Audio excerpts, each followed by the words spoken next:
两个人又走了2道街后，走入了那条沈清说的小吃街，顿时香甜的味道扑鼻而来。看来这是画记点心铺子做出点心了吧？想吃吗？想吃的话，我们就去看看吧。过去看看，这条街上就属画记的点心生意好。陆南轻笑了一下，跟上，两个人边走边吃。沈清看了一眼他拘谨的样子，轻笑。以前是不是没有在街上边走边吃过东西？陆南羞涩一笑，沈清笑笑，伸手牵住他的手，这样就更浪漫了。陆南顿时勾起了唇角，眉眼里是开心的笑意。浪漫这个词用得好。走了一圈，沈清心里有了谱。最后他们又在画记买了2盒点心，提着离开了小吃街，前往菜市场去了。在菜市场，他们又买了一个背篓，买了很多的东西。陆南背着牵着沈清的手，两个人离开了镇子上，走到没人的地方。沈清一个意念把马车放出来，他们上了马车继续赶路。陆南感觉到他的疾风很开心似的，走着也很精神。相依为命这么多年，他能感觉到疾风的各种情绪。青青，疾风好像是很开心呢。想来空间里的灵气他也喜欢的，一会儿再给他引一点灵泉水。好。中午时分，当他们回到家时，陆北他们几个都惊呆了。马车？大哥大嫂，这是我们的马车吗？我们俩去挑的。先关大门，我们回屋说话。周氏一听，赶紧点头，示意儿子们都别说话了，先进屋。沈清陪着周氏和陆湾进屋，陆南喊了陆北兄弟几个过来马车里搬东西。当看到马车里那么多东西时，陆北他们再次傻眼，这么多。大哥，这是大嫂买的。先搬到娘屋里，让娘过个数，之后呢就放在该放的地方。兄弟几个赶紧乐滋滋的去搬东西。等东西都搬回到周氏屋内后，布匹和棉花放在了炕上，粮食那些放在了地上。你们俩今日买了这么多东西啊？青青啊，花了他的钱。他说呀，先让我们做2身换洗的衣服，棉衣也得做了，等我们以后赚了钱呢，给他填进去。青青，是咱们家拖累了你呀。娘放心，我们只有吃饱穿暖了，做起事来才会更加有干劲。我还等着以后我们一家人一起努力，过好日子，赚更多的钱，去住那高门大府呢。好啊，我们都听你的，你说咱们怎么过，咱们就怎么过。看到婆婆也没嫌她花钱大手大脚，沈清笑笑，这家人都很善良。陆南的性子有些像他娘。从下午开始，您就加紧时间，给你们几个人先一人做1身换洗的中衣和内衣穿。我这边抽空开始给他们做棉鞋。您手边有鞋样子吗？没有的话，我明日回去跟王二婶他们要一些。有的，有，一会儿娘找给你。大嫂，那我们做什么？你们3个下午跟你大哥去找一趟罗大夫，学习一下他那日说的几种草药的样子和晾晒处理方法。明日开始，早晨你们练功1个时辰后，挖草药1个时辰。我从明日开始练习做我要做的那些吃食，给你们尝试。等确定了我们卖什么后，我们就先做着，赶着马车去卖一卖，试试人们的接受程度。如果卖得好，我们就开始租铺子卖。从这一日下午开始，陆家人就都被沈清安排的忙碌了起来。他们晚饭后，沈清和陆南才回屋休息，因为忙了大半夜，两个人都有些累，只相拥而眠，也没再折腾，浪费体力了。翌日清晨，两个人早早一起起了床，陆南带着弟弟们背着背篓，拿着小锄头往山里去了。辰时，沈清已经和周氏、陆湾3个吃完了早饭，周氏洗碗，沈清则是用1个篮子装好他做的早饭往山里去了，给兄弟几个送饭。早上陆南嘱咐过他，他可以骑着疾风去。陆南相信疾风对沈清的友善，而且他也听沈清说了他会骑马的事儿。但沈清有些不敢独自骑疾风，怕他不配合。没想到疾风见到他，还主动用马脸在他胳膊上蹭了蹭。沈清笑了，这马怎么看着跟陆南一样的脾性？知道疾风不讨厌的，他放心了。出了院子，往山里去了。沈清骑着马去了西山山沟里，看到陆南突然从山坡上飞身而下来迎接他，他正要翻身下马，被陆南直接伸手抱下了马背。沈清脸色一红，悄悄地打了他一拳。大白天的，抱什么抱？被弟弟们看到不好。他们敢看，我明天就狠狠地操练他们。你可别太过分了，你是哥哥，不是严父。知道了，娘子。来，先吃饭吧，别一会儿凉了。我来吧。阿北、阿东、阿西，吃饭了。是大嫂。他们吃饭，沈清在一边看着，问道：“怎么样，挖到了吗？”还没呢，我们刚从这个山坡上找起，这边看过了，应该是没有。一会儿啊，我们得上山顶去看看。啊，不急，吃完我们慢慢找。青青，我们吃完呢，你就骑着疾风回去吧。找草药的事，我们来就好。山顶上冷，别把你给冻着了。既然这样，那自己就回去研究自己的特色小吃，尽快把生意做起来。陆南吃着饭，不时地看着媳妇几眼。沈清趁弟弟们不注意，悄悄用脚轻轻踢了一下他的后脚跟。好好吃你的包子，看我做什么？看媳妇儿好看呗。他俩在这低声说话不要紧，那边陆东突然咳嗽不止。慢点吃，阿东，这里有水。谢谢大嫂。陆南看了他一眼，他才不管弟弟们会不会听到呢。自家媳妇就是好看，他好不容易娶回来的媳妇，也不准他夸两句。他们吃完后，沈清收了篮子和水袋，准备牵着疾风走。结果陆南弯腰又抱起了他，直接放在了马背上。啊！我找个石头就可以上，竟然不能说一声吗？一言不合就抱人，吓了我一跳，又当着弟弟们的面抱。这样省事啊，走，我送你回去。看到媳妇望过来的小眼神，陆南心里痒痒的，突然也飞身上马，对弟弟们说了一句：你们先上山找，我马上回来。是，大哥。回村的路上，他抓着缰绳，揽着沈清，轻声问他：冷不冷？不冷，我烫了2件衣服。我想了想，明日你还是别送了。吃完饭呢，你就在家里和娘做你们的事儿，我们4个或者谁回去拿吧。行。看到他这么乖，这么听话，陆南浑身顿时觉得热乎乎的，想起了他前2晚与他欢好时那乖巧娇羞的模样，不禁心惊荡漾。青青，今晚还用摘辣椒吗？他这样突然靠近说话，热气卷到耳朵上，沈清不禁痒痒的往下缩了下身子，也瞬间明白了他问这话的意思。不用了，下次摘得10来日后。陆南听到了也开心，应了一声好。到了山口时，沈清不好意思与他一起给村里人瞻仰，扭头说了一句：到山口了，你回去吧。陆南低头看着他扭过来的小脸，眼神不由得落在那张小嘴上。他正要低头，沈清转回了头去。怎么了？害羞了？陆南快速低头，狠狠地亲了他几下，沙哑着声音低声道：青青，突然好想带着你去小树林里去。小树林？他瞬间清醒，狠狠地在他腿上掐了一把。陆南假装吃痛的嘶了一声，放开了他。没事，我送你回到大门口。青青，听说马背上也可以。疼。这一回沈清掐着他大腿的肉不放，还准备转2圈。陆南是真的吃痛了，不敢再调戏小媳妇了。进去吧，我回去了，我们上午就在山里了，中午回来顺便捡些柴火。好，那你不骑马？不骑的。他说了一声，转身大步离去。沈清看着他的背影走远，才进了院子，关上了大门，去厨房里折腾的做自己打算做的特色小吃去了。一上午，沈清就在厨房里忙碌着，先准备的做配料。等他这些配料和辣椒油全都准备好，看着时辰还早，他就开始先做午饭。午饭他打算做粉汤，搭配油烙饼。反正昨日他买了不少的粉条。午时到了，陆南几个也回来了，沈清的饭也做熟了。他发现兄弟几个满脸喜气洋洋的样子。怎么了？这么开心？挖到了很多。不过我们还有意外收获的。什么意外收获？沈清惊喜地抬头看的，谁知道陆南低头吧唧就在他额头上亲了一口。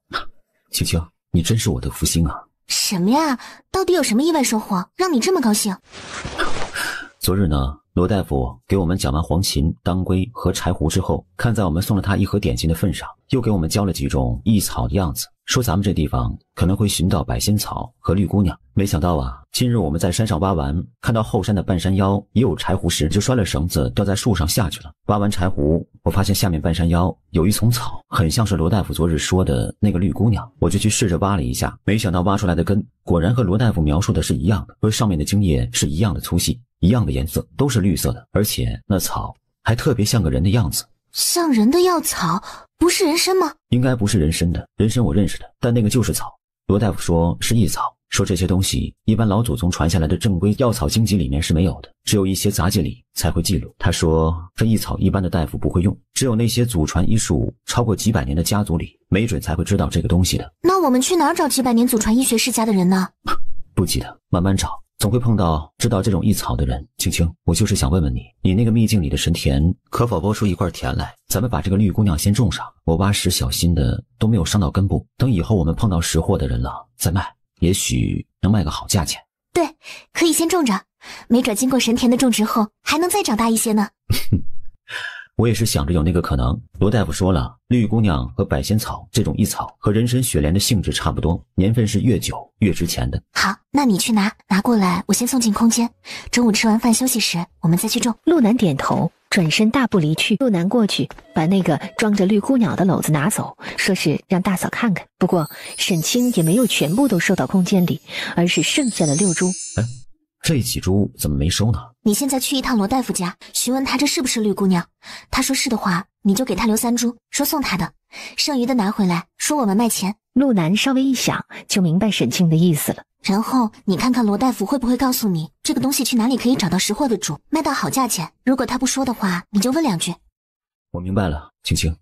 对了，把另外3种也给我拿几株，我们也在空间里种植看看。如果能种好的话，以后空间长得多了，你们也不用再去山上挖了，我们就卖种出来的就可以了。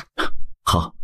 有了这个好消息后，沈清也开心，把肠粉和油烙饼拿回屋内后，开始做酸辣粉。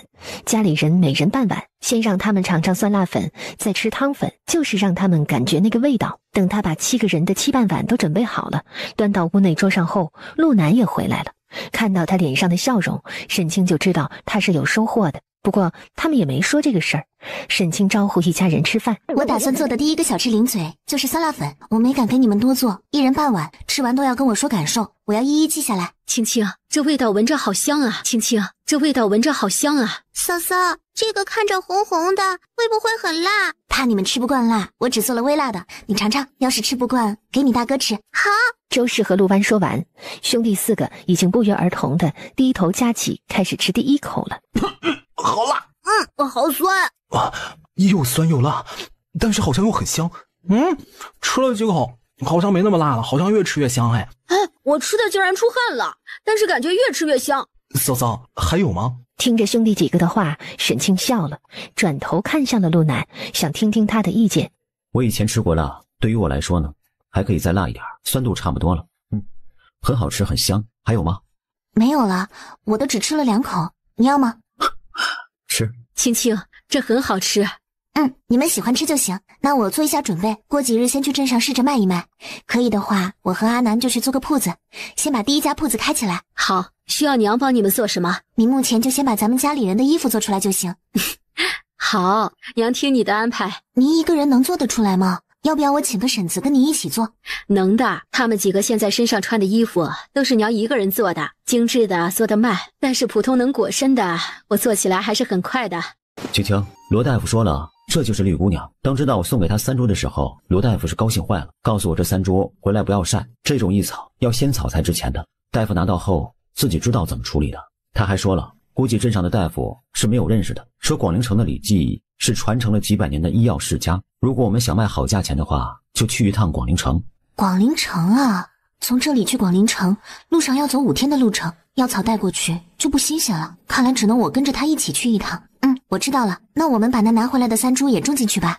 等我们这边的生意稳定了后，让弟弟守着铺子，我们俩去一趟。罗大夫是知道这个东西的，可能我们不能等那么久，要不明日我们俩就去一趟吧，让他们3个先在家里挖其他的3种草药。也行，那你下午跟我回我家一趟，我们得让我爹离开前帮我们问问李正，把2边的地基买下来。我们这房子过年后得重新盖，这样也不是长久之计。好，都听你的安排。沈清发现陆南一双眸子紧紧地看着自己时，心里一颤。我们出去吧。陆南却不想这么快出去，想和他单独相处一会儿。他看了看自己的手，我们先回去洗洗手吧，我想吃西瓜了，中午吃辣的了，现在想吃点西瓜降降温的。你想吃瓜就吃瓜呗，跟吃辣还有关系？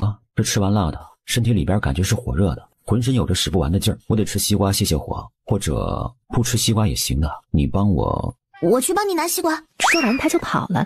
陆南看着他的背影，呵呵呵地笑起来。活了24年，他终于找到了生活中的乐趣，与他的小妻子调情。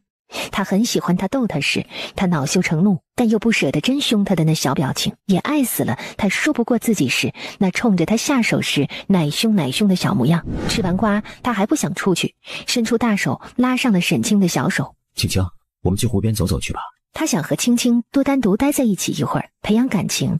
想了想，忙活了一上午，他也有些累了，就陪他散散步吧。其实他也很喜欢被他的大手牵着，与他静静待在一起的感觉。走在湖边，看着清澈的湖水，看着湖对面茂密的树林，陆南轻声问：青青，你去过那边吗？我每次进来就是在我的屋子前，基本上我很少会去房后这边来。那以后等不忙的时候，我陪你踏遍这里的每一寸土地。但你一个人的时候，不能去你没有去过的地方，免得遇到危险我不知道，也来不及救你。好。接着他又给他讲起了自己以前在外面时历练的一些经历。下午两个人溜达着往沈家去了。路上陆南笑着问他这个去了沈家要怎么解释。沈清笑笑就说我们碰到了一个老农，牛车上拉着2筐子小西瓜，可能还没长大，就到了收地的季节，这可能是缺钱了才出来卖的，我们就买了5颗，也不贵，10文钱1颗。陆南听到他这随口胡诌还挺有道理的模样，不禁笑得肩膀抖动。现在笑可以，到了我家时，我这样说是你不许笑，不然就露馅了。我那些年一直也没有告诉家里人我有这个秘境的事儿，现在也不能说了，不然他们会说我没有良心的。以前我是防着沈梅知道，就干脆不说了。后来我家日子也好了，她也出嫁了，我也没必要说了，就有时会用里边的灵泉水给爷爷和奶奶洗澡泡茶。如今要不是咱家日子不好过，我想用里边的东西帮衬家里，我也不会告诉你的。毕竟这种东西有些异于常态，一旦消息泄露出去，我们就会有危险，会被野心勃勃之人觊觎。陆南听到他话里说咱家时很是高兴，又听到他后面的话沉默了。确实也是，青青的担忧是很有道理的。你以后进出那里的时候，尽量趁着我在你跟前，或者在隐蔽的屋内，插好门再进去，免得惹上麻烦的。我知道。就在距离沈家还有几百米时，他们就碰到了那日跟着去了陆家又离开去了沈家的那几个小伙子。此时他们正百无聊赖地坐在路边的大树下聊天打混。当看到沈清和陆南走来时，几个人不敢置信地站起来，一双眼睛死死地看着沈清。不会吧，这沈家一直嫁不出去的沈清长得这么好看，倒是便宜了这外地来的穷小子了。顿时几个年轻人后悔不迭，早知道这沈清长得这么好看，这么白净，他们就上沈家提亲了。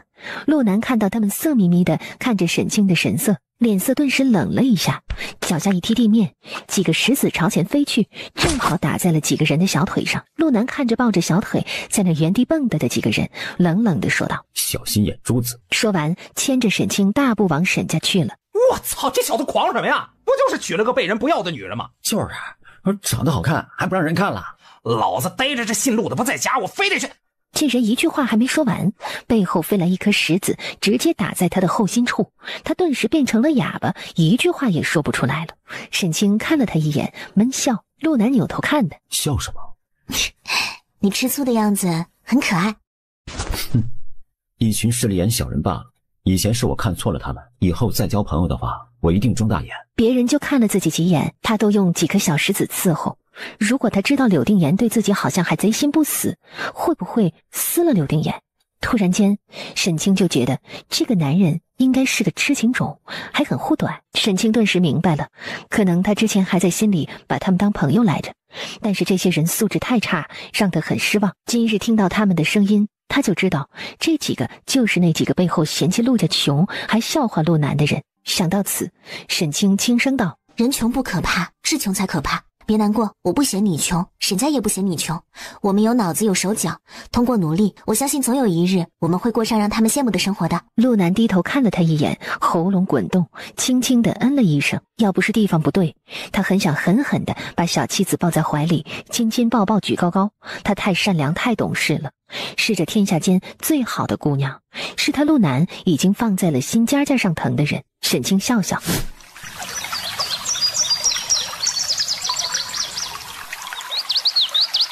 到了。青青、陆南，你们怎么来了？青青、陆南，你们怎么来了？正好下午没事儿，我们俩过来看看家里人。那天走了，我怕爷奶和爹爹心里不痛快。哎呀，没事啊，他们吃完饭也走了。你爷奶今早还念叨着你们俩呢，说不知道你们今日忙什么呢，还想着让阿海晚上早点去叫你们过来吃个饭呢。陆南也恭敬地喊了一声：“岳父大人。”叫爹，叫什么岳父大人呢？沈天启觉得叫岳父大人有些见外了，陆南赶紧恭敬的又叫了个爹，这个爹字他已经很多年没叫过了。哎呀，青青回来了啊！奶奶想我没？沈天启客气的请陆南坐下。陆南看到沈家人对待自己没有丝毫轻慢，心里暖暖的，觉得这岳家自己是找对了。青青，陆南呀，那日的事情对不起啊。本来是你们的回门宴，却没想到啊，让那个没脑子的搅局了。没关系，奶奶，我们住得近，哪日都可以回来。况且那日我们已经回来过，回门礼是完成了的，您不用道歉。吃饭我们随时能来。是，奶奶不用在意的，我们这么近，青青什么时候想你们了，我们随时就回来了。好孩子，哎，人善就是吃亏呀。本来给你们准备的一桌回门宴，却被那两个东西吃了。这么说，家里人都没吃。哎，你呀，就你会逗奶奶开心，幸好你嫁得近，不然奶奶想你可怎么办呢？我随时能回来看奶奶。奶奶，这是陆南带我去镇子上时给您买的点心，您尝尝，画记得，就以前你爱吃的那家点心。还是奶的青青贴心，那个没良心的，回来连一块点心都没给奶买。哎，对了，奶奶，刚才我听爹说，你们本来是想叫我俩晚上来吃饭的，有什么事儿吗？明日你爹和你二叔三叔要走了，这一次啊，他们留你四叔在家，奶奶还想着咱们一家人一起吃顿饭呢。那日你们也没能吃饭，你爹这几日啊，一直没给钱氏好脸色。我爹就那样，一直很护着我的，这一次也肯定很生气。沈清这样说完，沈天启呵呵笑了一下。爷奶，爹，我回来还有一件事，想请爹给我们帮个忙。什么事儿啊？你们的事儿就是爹的事儿，你说。沈清就把自己想把自家两边的2块空地买下来，但是李正那边怕不好说话，就想请爹帮着他去说一下这个事儿。沈天启听了，当即就站起来：“这是小事儿，爹现在就去一趟。”天启，你把陆南带上，既然要买，就直接办了手续，免得你们离开后，李正又为难他们小两口。毕竟阿南是外来户，狗眼看人低的人多的是。走，今天我们就让他量了地方，办了手续。2片地方我看过，最多5两银子，如果他要的高，你和他讲价。好，我记下了。你爹我跟着呢，还能让阿南吃了亏啊？既然这样，那今天我下厨，给你们做些好吃的。阿南，如果回去量地方的话，记得跟娘说一下，我们今晚不回去吃饭了。陆南点头应下，跟着沈天启走了。等沈天启和陆南办好那2片地方的手续回来时，天色已经大黑了。怎么了？办得顺利吗？有爹出面，李正也没有为难我们，就是在价钱上磨了一会儿，他开始要10两银子。哼，可真敢要啊！最后花了多少钱？5两。我说娘子呢，只给了5两，再多的话就不买了。最终那李正啊，也是卖了我们。哎，大姐夫，你这很听我姐的话呀。哎呦，哪那么容易啊？是阿南当着李正的面一把捏碎了他家的茶杯，李正当时就傻眼了，可能是这才想起来阿南是个会武功的，又找了一番说辞，才说5两就5两，还说是给我面子才少了一半卖的。我看啊，他就是怕了女婿了。沈天启看了陆南一眼，这个女婿他是越看越满意，该狠时就狠，该不说话时就不说话，很聪明的年轻人，比姓柳的那货色强上100倍。看来孙女婿的功夫不只是会武功那么浅薄了。老爷子哈哈一笑，这是高手啊。爹，明日你们什么时辰走？辰时吧。我们俩也要去广陵城一趟，那我们明日跟你们一起走吧，路上也有个照应。众人诧异看向沈清，我们俩去广陵城有事要办，去了最多待1、2日就回来了。老爷子本想问什么事儿，但想起来这里人多，就没问，点头。也好，你爹他们说这一路上回来也不太安全，有阿南这个会功夫的跟着，我们也能放心一些呀。我们俩也是这意思。这一次阿元和阿海也跟着你爹他们出去历练吧，学学做生意，正好你姐姐也去了，可以教你们一些。也好，正好你姐和你姐夫也去，那你们就跟着吧。沈家人安排家事，陆南不插嘴，只默默听着。晚饭后，老太太示意沈天启去给青青带些东西回去。爹，这不妥吧？陆南也是有骨气的人，不想拿岳父家的东西被人说闲话。拿着，深海以后也要跟你学功夫，这是他的学费，辛苦你了。对他呀，管得严厉一些。陆南顿了一下，看向沈清，见他点头，他只能应了一声是。结果二叔、三叔、四叔也过来了，笑眯眯地询问陆南：阿南呐，你们出门这几日啊，你弟弟他们忙吗？你看阿浪和阿江、阿阳他们读书之余，能不能学学功夫？你弟弟们收徒吗？可以教一教他们吗？他们还小，学点自保的功夫，以后出去啊，我们也能放心一些呀。可以是可以，只是他们的功夫也没有到了做师傅的地步，恐怕会耽误弟弟们的。哎呦，没关系，先教他们打基础，练基本功，等以后我们确定是练功的好苗子了，我们再去请江湖上的高人来做师傅也不迟啊。听到这儿，陆南放下心来，说了声行的。回家的路上，陆南轻声说道：青青，你说这样合适吗？合适，你应该明白，如今陆家与沈家已经是亲家，是一荣俱荣、一损俱损的关系了。沈家想要培养几个男孩子强大起来，陆家兄弟几个正好会武，先给他们教一教、打一打基础，是正好的事情。况且以爹爹和几位叔叔的性子，不会让你们白忙活的。以后在生活上和钱财上，肯定会多多关照陆家的。这样一来，陆家在村子里也不再孤立无援，我相信也不再有人敢随意的欺辱你们家，欺辱娘和妹妹他们。说到这里，沈清扭头打量了月光下他的脸色几眼。或者说，你觉得这样让你有些没面子？不是的，我上次就说过了，对于我来说，面子根本没有让一家人吃饱穿暖了，不再饿肚子重要。你可能不知道，曾经为了不让弟弟妹妹们饿肚子，我和人因为抢过吃食而打过架的。所以以后沈陆两家更要好好往来，让我们在村子里站稳脚跟，也能为我们的生活换来安宁。陆南低头看着他月光下白得发光的眼眸，轻轻地嗯了一声。他懂沈家和青青的意思了。就在他们回到陆家大门时，看到大门外吵吵闹闹的围着好几个人，冲着院子里叫嚣着开门。陆南眼眸一沉，两个人快步走向自家大门口。做什么呢？陆南，下午是不是你对陈和动了手脚？他从下午碰到你之后就再也不能说话了。我下午是碰到你们不讲，不过我不懂你是什么意思。就下午那会儿，我们说你坏话的时候，他突然说着说着就不出声了。你说是不是你使了什么手段？要不然为何罗大夫也束手无策？你们也知道自己说别人坏话，不会是遭到天谴了吧？陆南身后的沈清默默低下头，忍住了笑。这时，另外一边，两个男人拽着下午那个被陆南点了穴的小子过来，在他腿上踹了一脚。快点，给人家跪下认错！陆南看了陈老大和陈老二一眼，最后淡淡的看向陈和，冷声道：娶媳妇儿的话，自己娶一个回家，爱怎么看怎么看去。以后若是再敢言语轻浮，侮辱村子里面的姑娘和小媳妇儿的话，下次被我知道，就不是不会说话这么简单了。还有你们，没读过书就去读书去，非礼勿视这个道理不懂。年纪轻轻的，脑子里面每天装的都是些什么呀？最后，他一抬手，一颗石子打向陈和的胸口处，顿时陈和就觉得胸口一直憋着的一口气顺了，他也能说话了。爹，回去再跟你算账。陆公子啊，对不住啊，是陈某教子无方，才会让他在外面丢人现眼啊。回去吧，养不教父之过。今日的只是小事，如果将来他因为这性子得罪了不该得罪的人，那下场就不是不能说话这么简单的了，很有可能还会丢掉性命。到那时候，陈大伯再去后悔的话就来不及了。说完，陆南不再看他们，回身牵了沈清的手，越过他们，进了自家大门，回手关上了大门。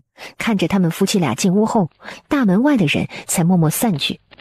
周氏和陆北、陆东从屋内出来了。阿南、青青，你们回来了。那些人走了。沈清发现这个婆婆的神色还是很镇定的，想来这样的事情他们也不是碰到第一次了。走了娘，没事了，去休息吧。好，厨房给你们俩热着洗漱的水呢。对了娘，明日我和青青呢要出一趟门，去一趟广陵城，过几日回来。好。八北，你们三个跟我来，我有些事嘱咐你们。大哥的意思是我们仨一人收一个做徒弟。沈浪今年13，沈江今年10岁，沈阳今年7岁，他们是你大嫂的3弟、4弟和5弟。正好你们三个呢，每天也是要巩固我教给你们的功夫，就一人收一个，先教他们基本功、扎马步这些。他们还在读书，估计学武是早晚的事儿，时间上你们安排，也是每日早晨和晚上要带着他们出去跑跑步，锻炼他们的身体素质。不过我不在的这段时间呢，你们就别去山里了。如果谁没有听话的话，我回来有的是苦头让你们吃的。是，大哥，那挖草药的事先不用去了？暂时不用，你们就在附近捡些柴火供娘做饭的就行了。我这次去广陵城的目的你们也知道，那个如果卖得好的话，比我们挖上1个月的柴胡当归都是值钱的，但是这个事必须要保密。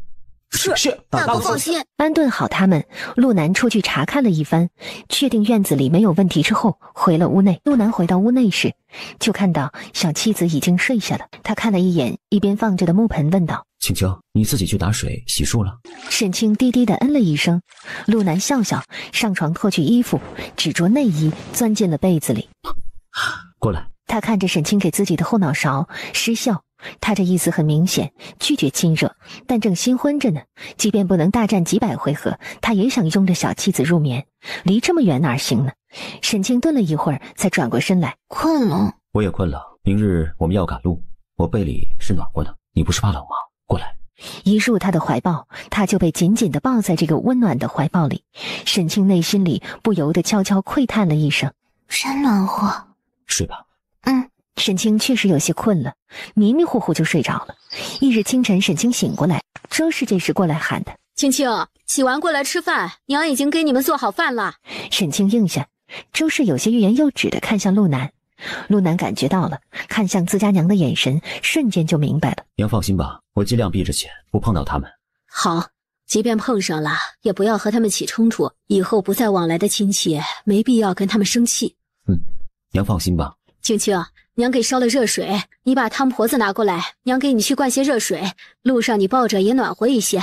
午时后的傍晚，他们到了广陵城。到了这里后，他们就被老管家带着安置在西院居住。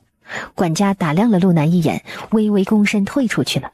陆南在他们出去后，他先观察了一下西院的地形，看了一下周围有哪些可以藏身的地方，都去检查了一遍，确定这里安全后，回到了屋内。你去做了什么？我去检查了一下周围，要确定居住环境是否安全。我看过了，这府里连管家伺候的一共17个人，2个婆子，2个丫头，外加2个做杂役的，并没有防卫的侍卫。陆南说完，坐在了一边的凳子上。青青，你以前来过这里？没有。青青，有些事我跟你说一下。这广陵城是我们所在的青竹郡的郡府所在地，而我舅舅就是这广陵城的郡君。郡君就是相当于一省巡抚那样的官职吗？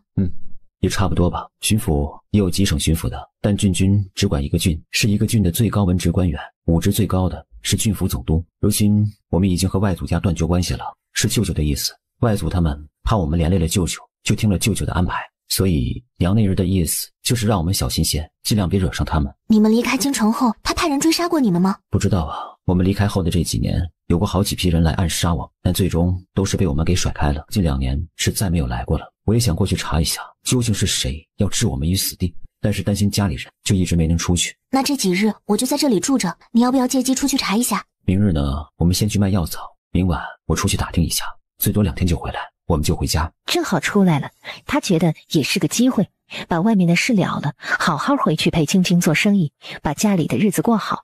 如今家里人能安安全全的活下去，才是最重要的。饭后，沈天启喝了一杯茶，笑眯眯地看向了自家女儿。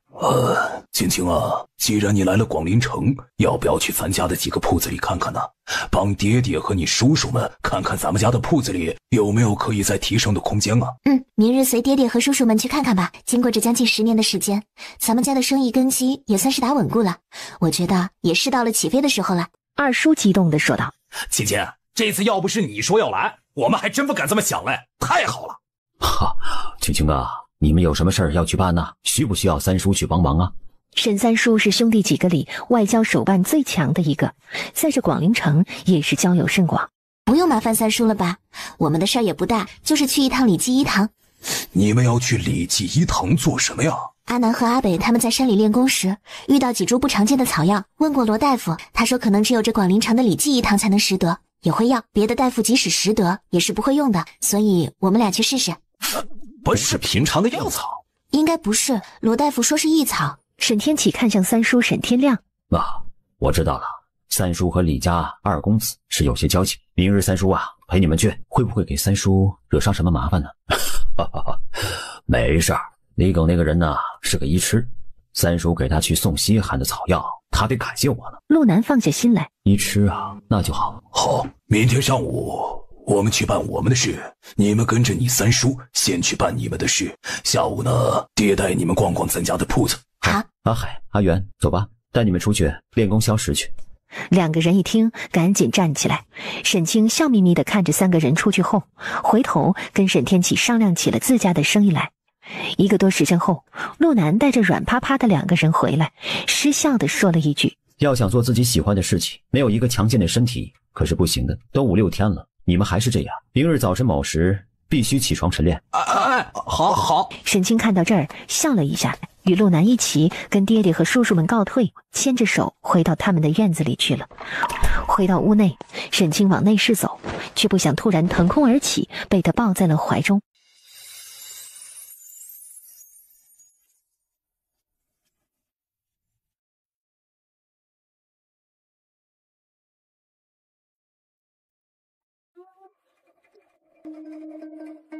亲了一会儿，陆南才不舍得放开他。青青，你先去换衣服，送我去空间，我去洗漱一下，刚才出了不少汗呢。沈清的脸此时红扑扑的，一双眼睛有些羞涩的对上他此时如狼似虎的眸子，赶紧撇开头，一个意念带着他直接进了空间。看到他也进来了，陆南的心颤了颤。莫非娘子想跟为夫一起洗吗？沈清耳根子一红，直接往小屋内走。我在屋内等你。陆南一愣，下一刻开心的突然转身就跑。出去房后，高兴的大喊了2声，才赶紧麻溜的去提水冲的洗了一澡，然后抱着衣服冲进了屋内。这一晚2个人都没有出去，就在空间的屋内睡了。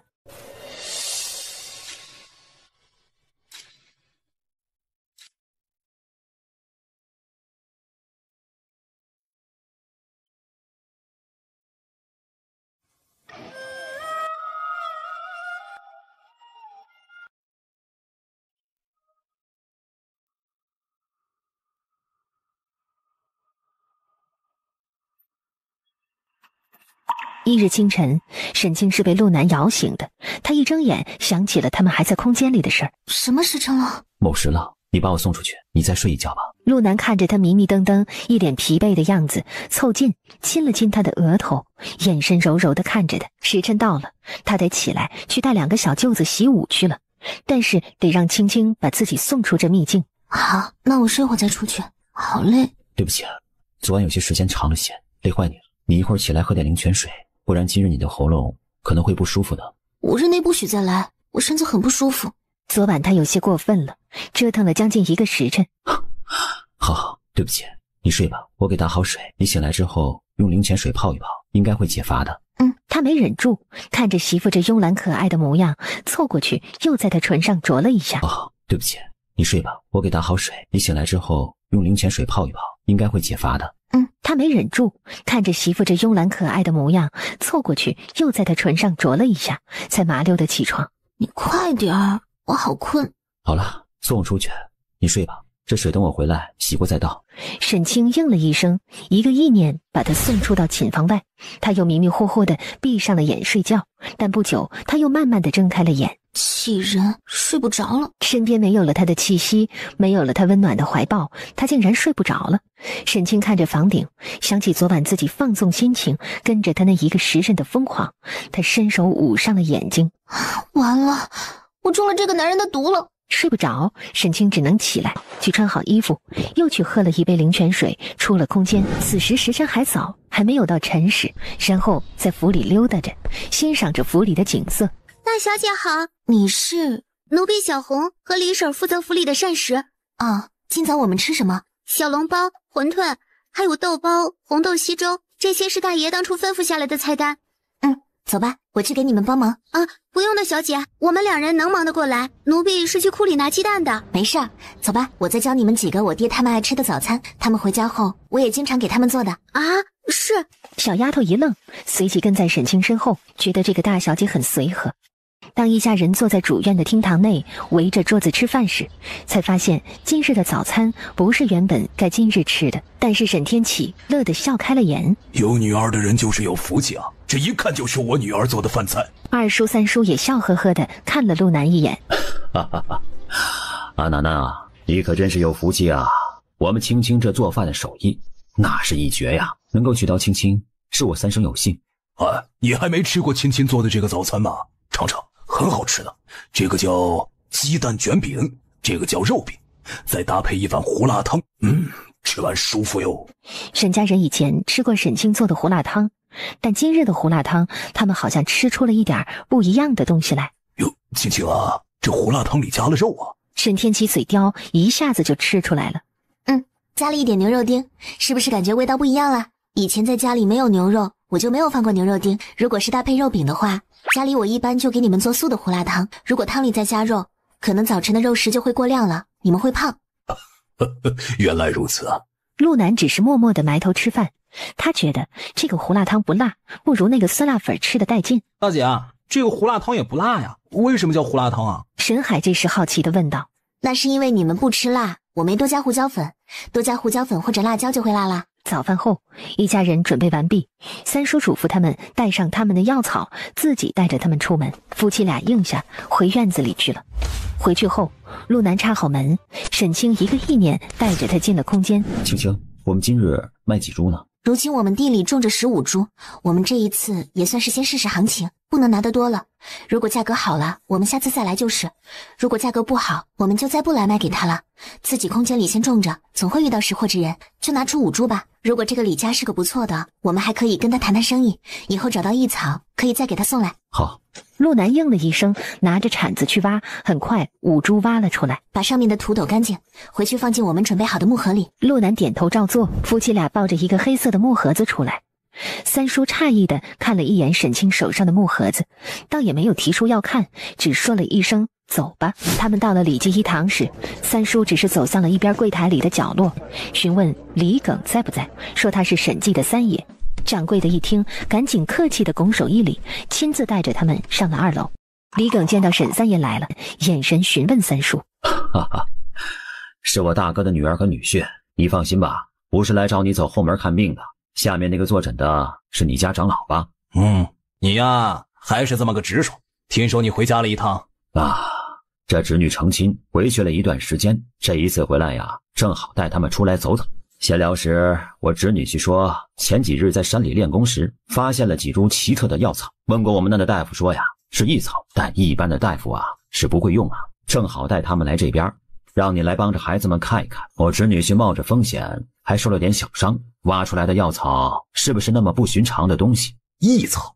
对，村里的大夫啊是这么说的，也不知道是不是啊。沈清把木盒递给了三叔，三叔帮着打开。李耿便看到里面还有个湿布巾包着，这包装的方法看来是得到过懂行人指点的。当看到里面绿油油的5株药草时，他一呆，下一刻就是满脸狂热，抬头看向了陆南和沈清，激动地说道：沈家侄女儿，我可以拿起来看看吗？可以，李叔随意看。李耿听了点头，拿起一株认真地看起来，从草药的顶部到每一片叶子的纹理、形状，再到草茎到根部，每一个地方都看得十分仔细。之后又去仔细地看了看其他4株，确定都是一样的后，一双眸子热切地看向三叔。哟，三爷这次算是帮我们李氏大忙了呀！这药草确实是世间难寻的异草，叫绿姑娘，因为草药主体和根部联合起来看，像一个穿着一身绿色衣裙的姑娘而出名啊。而看这根部的须，这几株啊，应该至少有快100年的年份了。这绿姑娘，她的药性是治中风偏瘫，这世间异草并不常见，算是极稀罕的药草，所以也被称之为异草。在上个月啊，我祖父还对我说起过这个药草，说已经让李氏的弟子们在外行走的时候，帮着他留意着这绿姑娘。但这些年啊，我们一直想要，但都没见到过这个东西啊。要不是有老祖宗的药草典籍在，我也不敢这么确定。这真是太幸运了呀！不知道沈家侄女儿可愿卖这绿姑娘？你们俩是学医的吗？不是学医的，我比较喜欢做生意，对医术不通。我相公也是因为曾经经常出去打猎，对于这山林间的一草一木都比较熟悉。而那日也是因为意外去了半山崖时，看到这草药与别处的不同，才多了个心挖回来给我看看。哟，原来侄女婿是个武者。怎么样，这东西卖给我？既然李家2叔和我3叔是好朋友，说什么卖呢？如果你们有用，拿去就是了。这东西我虽然不知道它价值多少，但在我们这些不懂的人手里，那就如杂草几根。沈清这么一说，李耿笑着赞许地打量了他几眼，同时心里佩服这姑娘的机灵和会说话。大侄女儿很会说话，这绿姑娘的价值可不低啊！就这一株绿姑娘，年份低的也能卖到100两，年份高的上千两也是有可能的。这么值钱的东西，我如果白拿回去，也会被我爷爷打死的。白要肯定是不敢的。这样吧，5株我给你们2000两，400两一株。大师你看行吗？即便是曾经面对千军万马都面不改色的陆南，在听完这价钱后，心里也已经震惊地翻起了惊涛骇浪。沈清也是，内心里很高兴，面上他也没有表露出来。没想到这东西这么值钱。李二叔，值那么多钱吗？您这是对我们夫妻俩见外了吧？李二啊，你这是见到异草激动坏了，我就没有听说过有这么值钱的草药。这样吧，你们急吗？不急的话，我让人去把我爷爷请来，看看他怎么说。在那之前，我们先别说我给你们的价钱啊。好啊，我也好久没去拜见一下李老前辈了，今日啊，正好见见。我们不急的。来到这边时，老爷子看着那几棵药草，不敢置信。他看向陆南，眼神灼热。小伙子，你跟我说一说这药草的生长环境。陆南点头，就给他说了一下他找到这几株药草时的环境。当听到是背阴的半山腰生长的，老爷子点头。那就不会错了，书上记载，绿姑娘需要的正是那样的生长环境啊。说完，他看着陆南，挤眉弄眼。小伙子，你应该挖的不止这几株吧？书上记载，绿姑娘是丛生性异草，一般一丛最少也有10株，多的话能到20-30株。你是不是藏私了，没全部拿出来啊？大爷了，这老爷子果然是个人精啊，这是想要更多吗？的确还有几株，但是我不知道这东西这么值钱。当时就是挖了几株回去给媳妇儿看稀奇的，正好碰到我们那里的大夫，才说这东西不简单的。当时他因为意外去了半山崖，还不敢让我知道。后来看到他受伤，我问他，他才说实话，这东西是在半山腰挖到的，所以这东西即便再值钱，我也不想让他再去冒险了。适当的卖惨，渲染一下气氛，是营销的一种手段。何况去半山腰挖草药本就危险，沈清也绝不想让他再去第2次，才这么说的。可以理解啊。这样吧，这5株卖给我们怎么样啊？这样的异草啊，世间难寻，可遇而不可求，也挺值钱的。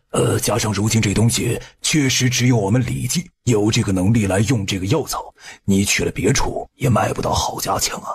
我给你500两一株，你看怎么样？这价格虽然说不上是最高的，但是啊也不低了。而且啊，以后如果你再有机缘碰到稀奇的药草，都可以来送来给我们。好的，我们自然会给你个好价钱啊，不好的也会给你高于市场价，不会让你白跑一趟的。小伙子，怎么样，交个朋友吗？爷爷，不瞒您说，您来之前我说给他们2000两，看来还是我说低了。他们呢直说我是给的高了，说既然他三叔和我是朋友，就送给我们了，让我们用去，反正他们也不会用这东西。不错不错，现在的年轻人啊，已经很少有这么聪慧的了呀。咱们李家既然要用你们的药草，也不缺那点钱。阿庚，去准备一下银票，就按500两给。还是那句话，老朽想教你一个小朋友，虽然知道你们不是看重钱财物欲的人，但是在这个世界上，要想让家人过得好，没钱是万万不能的呀。老爷子一辈子活下来了，什么样的人没见过？他一眼就看出陆南应该属于那种有骨气、有傲气，但没什么钱的年轻人。不然，就以他对身边妻子的在乎，应该会让他穿得更好，装扮得更贵气。陆南听着老爷子的话，心里一动，老爷子说的很有道理，他竟然无法反驳，因此他冲着老爷子拱手一抱拳：“晚辈陆南，如果李老前辈不嫌弃的话，教您做朋友是晚辈高攀了。”不错不错，年轻人不骄不躁，能在山腰拿到这种草药，想来你的功夫也不是一般的功夫。老朽教你这样一个朋友啊，不亏不亏啊。老爷子乐滋滋地抱着盒子走了。李耿把2500两的银票亲自交给了陆南，陆南转手就给了媳妇。出去接上后，沈三爷不敢置信地看了2个人好几眼。哎，你们俩可真有财运呐！阿南出去练个功，就能碰到这么值钱的草药啊！沈清笑笑，把内置的事儿说了一下。哎呀，这可能就是好心有好报吧。阿南呐，还别说，咱们青青还真的是你的福星啊！是的，再说，从娶她过门的那一日起，我们家就不断的有好事情传来，这都是青青带给我的福气。沈清默默地看了他们一眼，当着我的面，你们是怎么能夸得出口的？回到府里，三叔去休息，夫妻俩回了他们的院子里休息，顺便聊聊今日的这个大惊喜。屋内，陆南紧紧地抓着沈清的手，有些激动。6年了，第一次赚到这么多钱。青青，我今天说的你是我福星的话，真的是打从内心里这么觉得的。这一生他何其有幸，遇到了这样一个能仅仅用几日的时间就走进他心里的女子。他说她是他的福星，没错。好，那我就当你一辈子的福星，让你以后的人生里都充满欢乐与幸福，让你以后无论做任何事都会一帆风顺，平平安安。青青，你永远是我的小青青。我这一辈子，前半辈子一直把家国安危、百姓安宁担在肩上，但是我最终失去了曾经的一切，失去了父亲。下半辈子我只想好好的保护好家人，陪伴在你的身边，与你幸福安宁的度过余生的每一天。好。我是没事归去。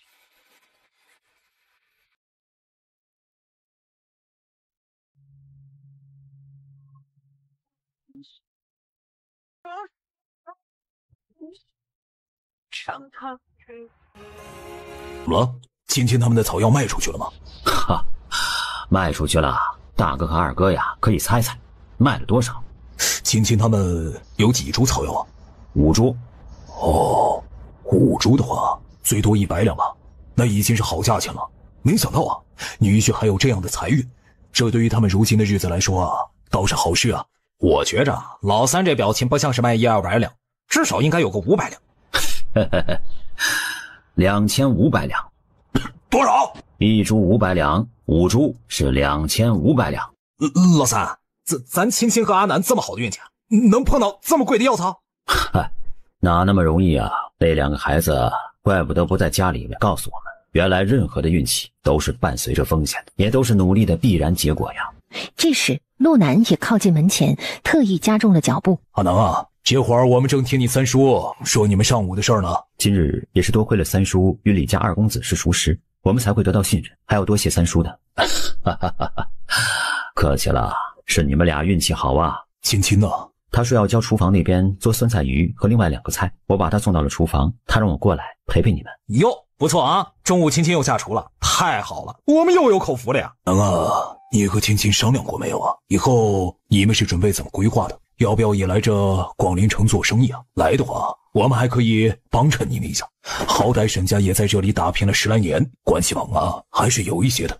不来这边离家太远了，况且呢，这边是地大人杂，小婿不想再碰到以前认识的人们徒惹麻烦，我只想安安静静的陪着家人度过余生的日子。至于做生意嘛，这个青青已经在计划了，他说想去咱们那边的苍原镇上做生意，离家也近。他目前先打算的是卖一些好吃的零嘴吃食。哦，那也行。青青一直就对做生意啊很有天赋，也很喜欢，再加上啊爱看书，什么书都看，学会了不少做生意的手段啊。如果他真是这么计划的，那你们俩好好努力，你帮着他，你们夫妻一心，日子会越过越好的。我知道，谢谢爹。那你那么多钱准备怎么安排啊？随青青安排吧，反正都给他了。听到他这话，沈天启看这个女婿越看越顺眼，不错，赚钱了知道交给媳妇管钱。阿南啊，你之前考过科举吗？以前我爹给我请过夫子学习，但是呢，我家侧重于武艺，识文断字就是为了能够让我们知书达理，并没有去考过秀才的功名。沈天启点点头，明白了。沈清和陆南回到西院后，青青，我们进空间一趟，我洗漱一下。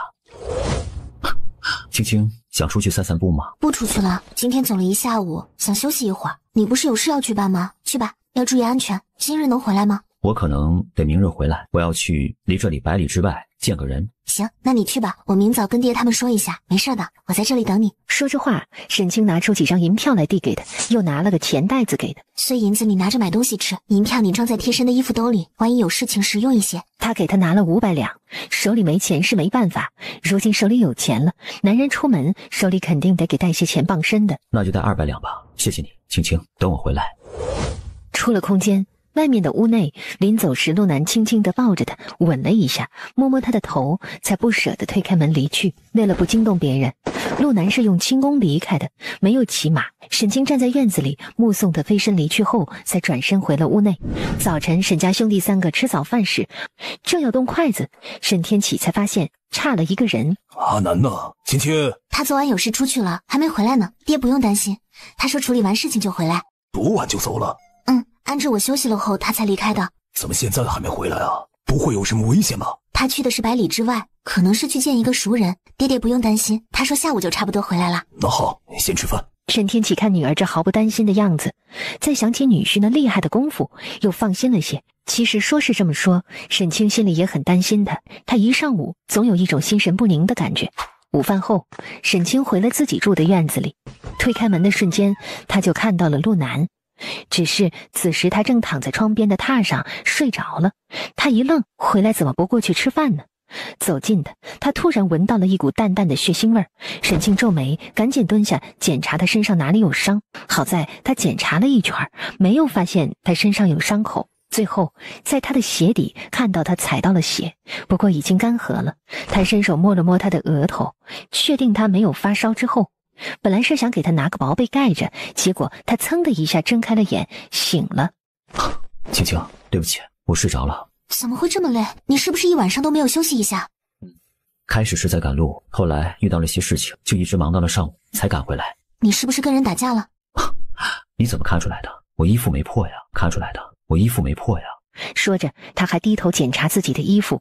沈清无奈失笑，一个意念带着他进了空间。你先洗漱吧，你身上有血腥味，与那日你杀狼群时的血腥味不一样的味道。他的鼻子竟然这么灵。他已经很小心地躲着不让血溅到自己的身上了，没想到他跑了这么远回来，他竟然还能从自己身上闻到血腥味儿。你先回屋内帮我拿一下衣服，我洗漱完换了衣服跟你说吧。沈清点点头，进了屋内给他拿衣服。陆南在空间的小院子里直接一件件地脱去了衣服。他从水桶里舀了一瓢水，直接淋在了头上。当灵泉水浇湿在身上的一瞬间，他觉得自己浑身的戾气和疲惫好像也被一浇而去了。沈清抱着他的里外衣服进来，就看到他直挺挺地立在那儿，淋着水冲洗。不得不说，每日练武对于保持身材来多么重要。这家伙的身材可真好，宽肩窄腰，上下比例完美，腿长加翘臀。偷看自家男人应该是可以的吧。从沈清进来的那一刻，陆南就知道了，也感觉到了他在背后看着自己。青青，你要过来还是我过去呢？沈清被他说的声音瞬间回神，小脸一红，赶紧结巴着说道：你站着别动，我过去给你递衣服。等他穿戴整齐，伸手揽住了他。再闻闻，还能闻到吗？你鞋都换了，怎么可能还闻得到？你果然是看到了鞋底的血迹。陆南的头发没有再扎起，只让他随意的在身后散着，自然干。当年我爹出事，一直跟随他的周副将也同样跟着他战死了。他有2个孩子，他们的爷奶3年前过世了，他们就只能跟着大伯一家过，却整日被虐待毒打，吃不饱饭。这些也是我昨天去了才知道的。这一次我卖草药赚了点钱，我想给他们送点过去。我过去的时候，会看到那一家人在屋内毒打他们，那骂人的话语实在是太难听了，甚至打得2个孩子身上的伤口出血。我实在是没忍住，就出面救下了他们。我倒是没杀他们，只是废去了那恶毒婆娘的一只手，鞋底的血可能就是当时穿那个恶毒的女人时沾上的吧。那2个孩子现在在哪里？我带到了另一处认识的人那里，让他先帮着给2个孩子身上治伤，也留下了钱给他们的生活费和药钱，估计暂时也够用了。你应该带回来呀，别人可靠吗？你俩之前被那样虐待，肯定在心灵上受到了重创，不是只治疗表面的伤就可以的，还需要慢慢的做心理辅导，需要人全心的去关爱他们，让他们对这个世界再次充满信心和希望。陆南显然没有想到，他诧异的看着沈清。谢谢你，青青，你总是把每一件事情给想得很周到。我今天上午还真的是没想那么多，那要不我们回家的时候去看看，不行就带回去吧。反正咱们家人多，也不差2个孩子的吃穿，先好好给2个孩子疗伤，有灵泉水的帮助，我相信他们会慢慢好起来的。既然你把他们的抚养权要过来了，那就带回去吧，我们自己带，交给别人总是不放心的。好，那我们俩去街上买一些东西吧，既然要接那2个孩子回去，衣物日常用的这些东西家里总是要添置的，我们买了找地方就收到空间里去。陆南点头应了一声好。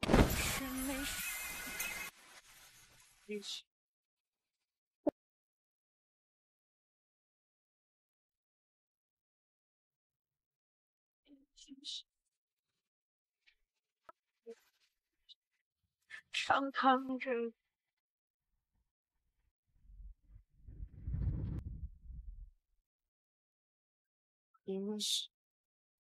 一下午的时间，陆南就陪着沈清在广陵城里大采购了一番。突然看到街边一家铺子门口围着很多人，他们看到似乎还有官府的官差来了，陆南看了周围一眼，拉着沈清去了对面的一家茶楼，要了一间2楼的雅间。他们俩去了窗边，就发现对面铺子门口躺着个女子，看样子应该是死了，头上血淋淋的。怎么回事？一个胭脂铺子里竟然出了人命？不知道。回答完，看到街上又走过来的一群人，下意识的就往后退了退，离开了窗边一些。哎，君大人来了！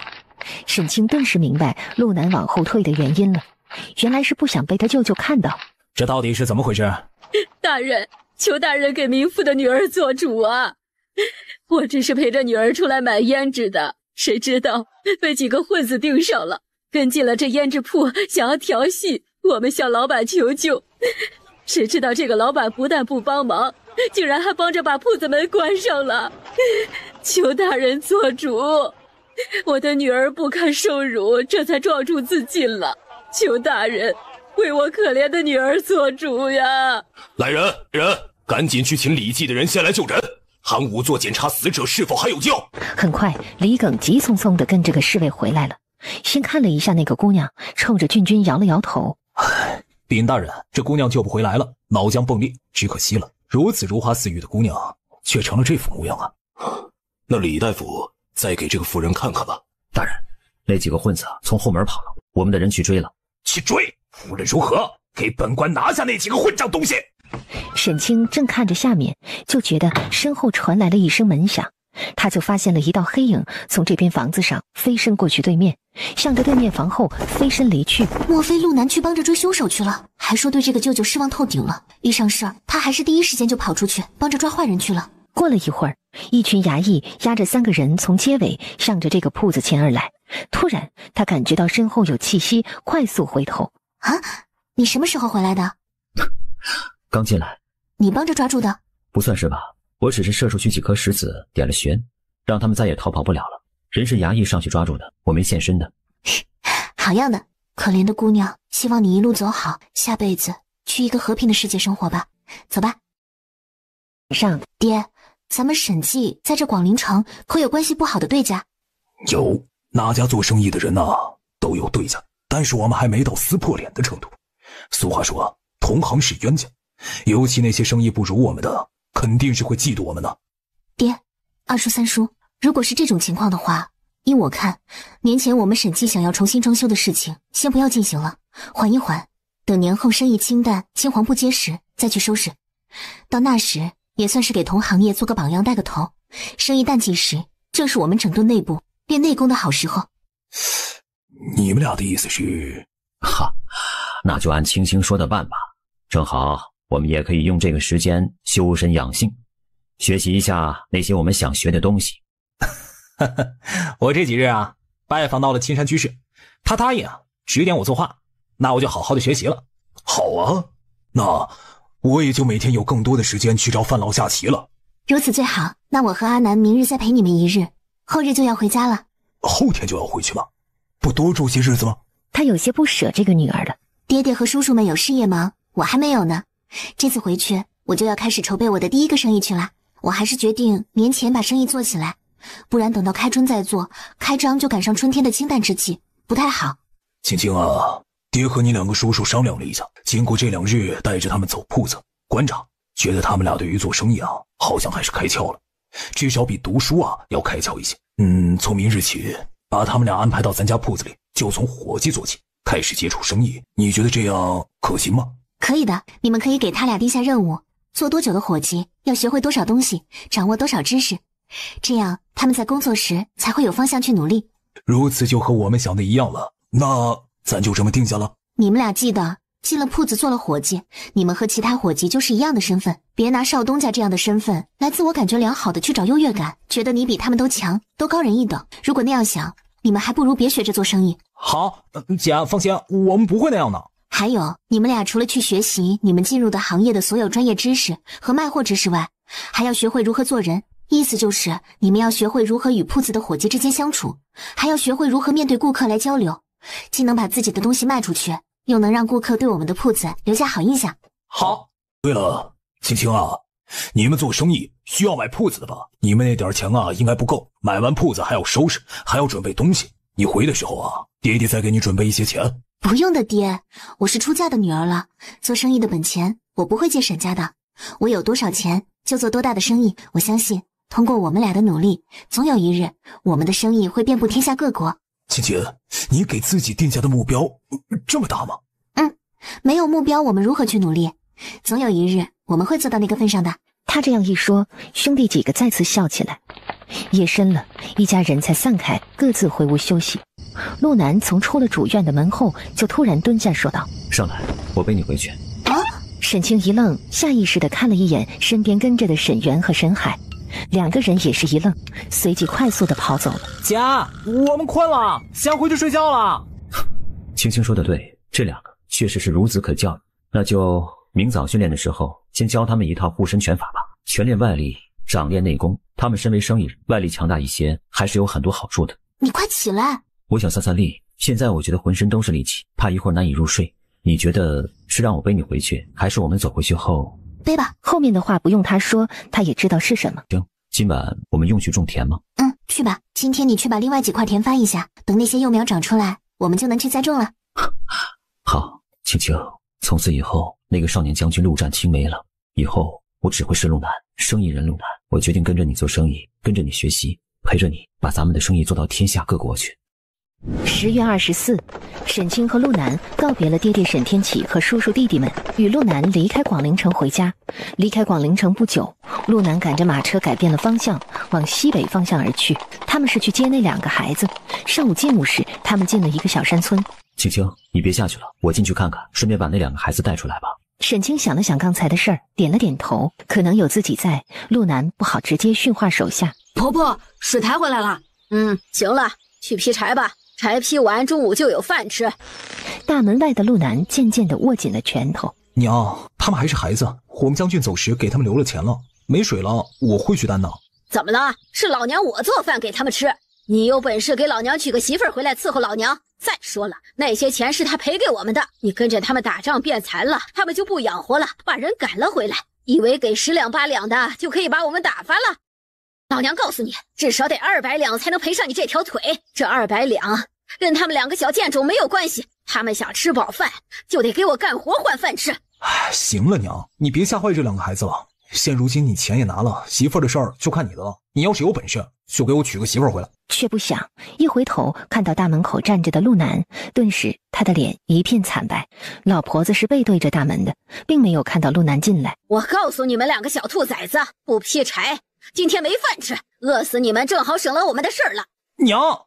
陆南冷笑了一声，走进了院子里，向着两个孩子伸出了手。周胜、周丽，过来。兄妹俩看到陆南的那一刻，瞬间哭了，跑向了陆南。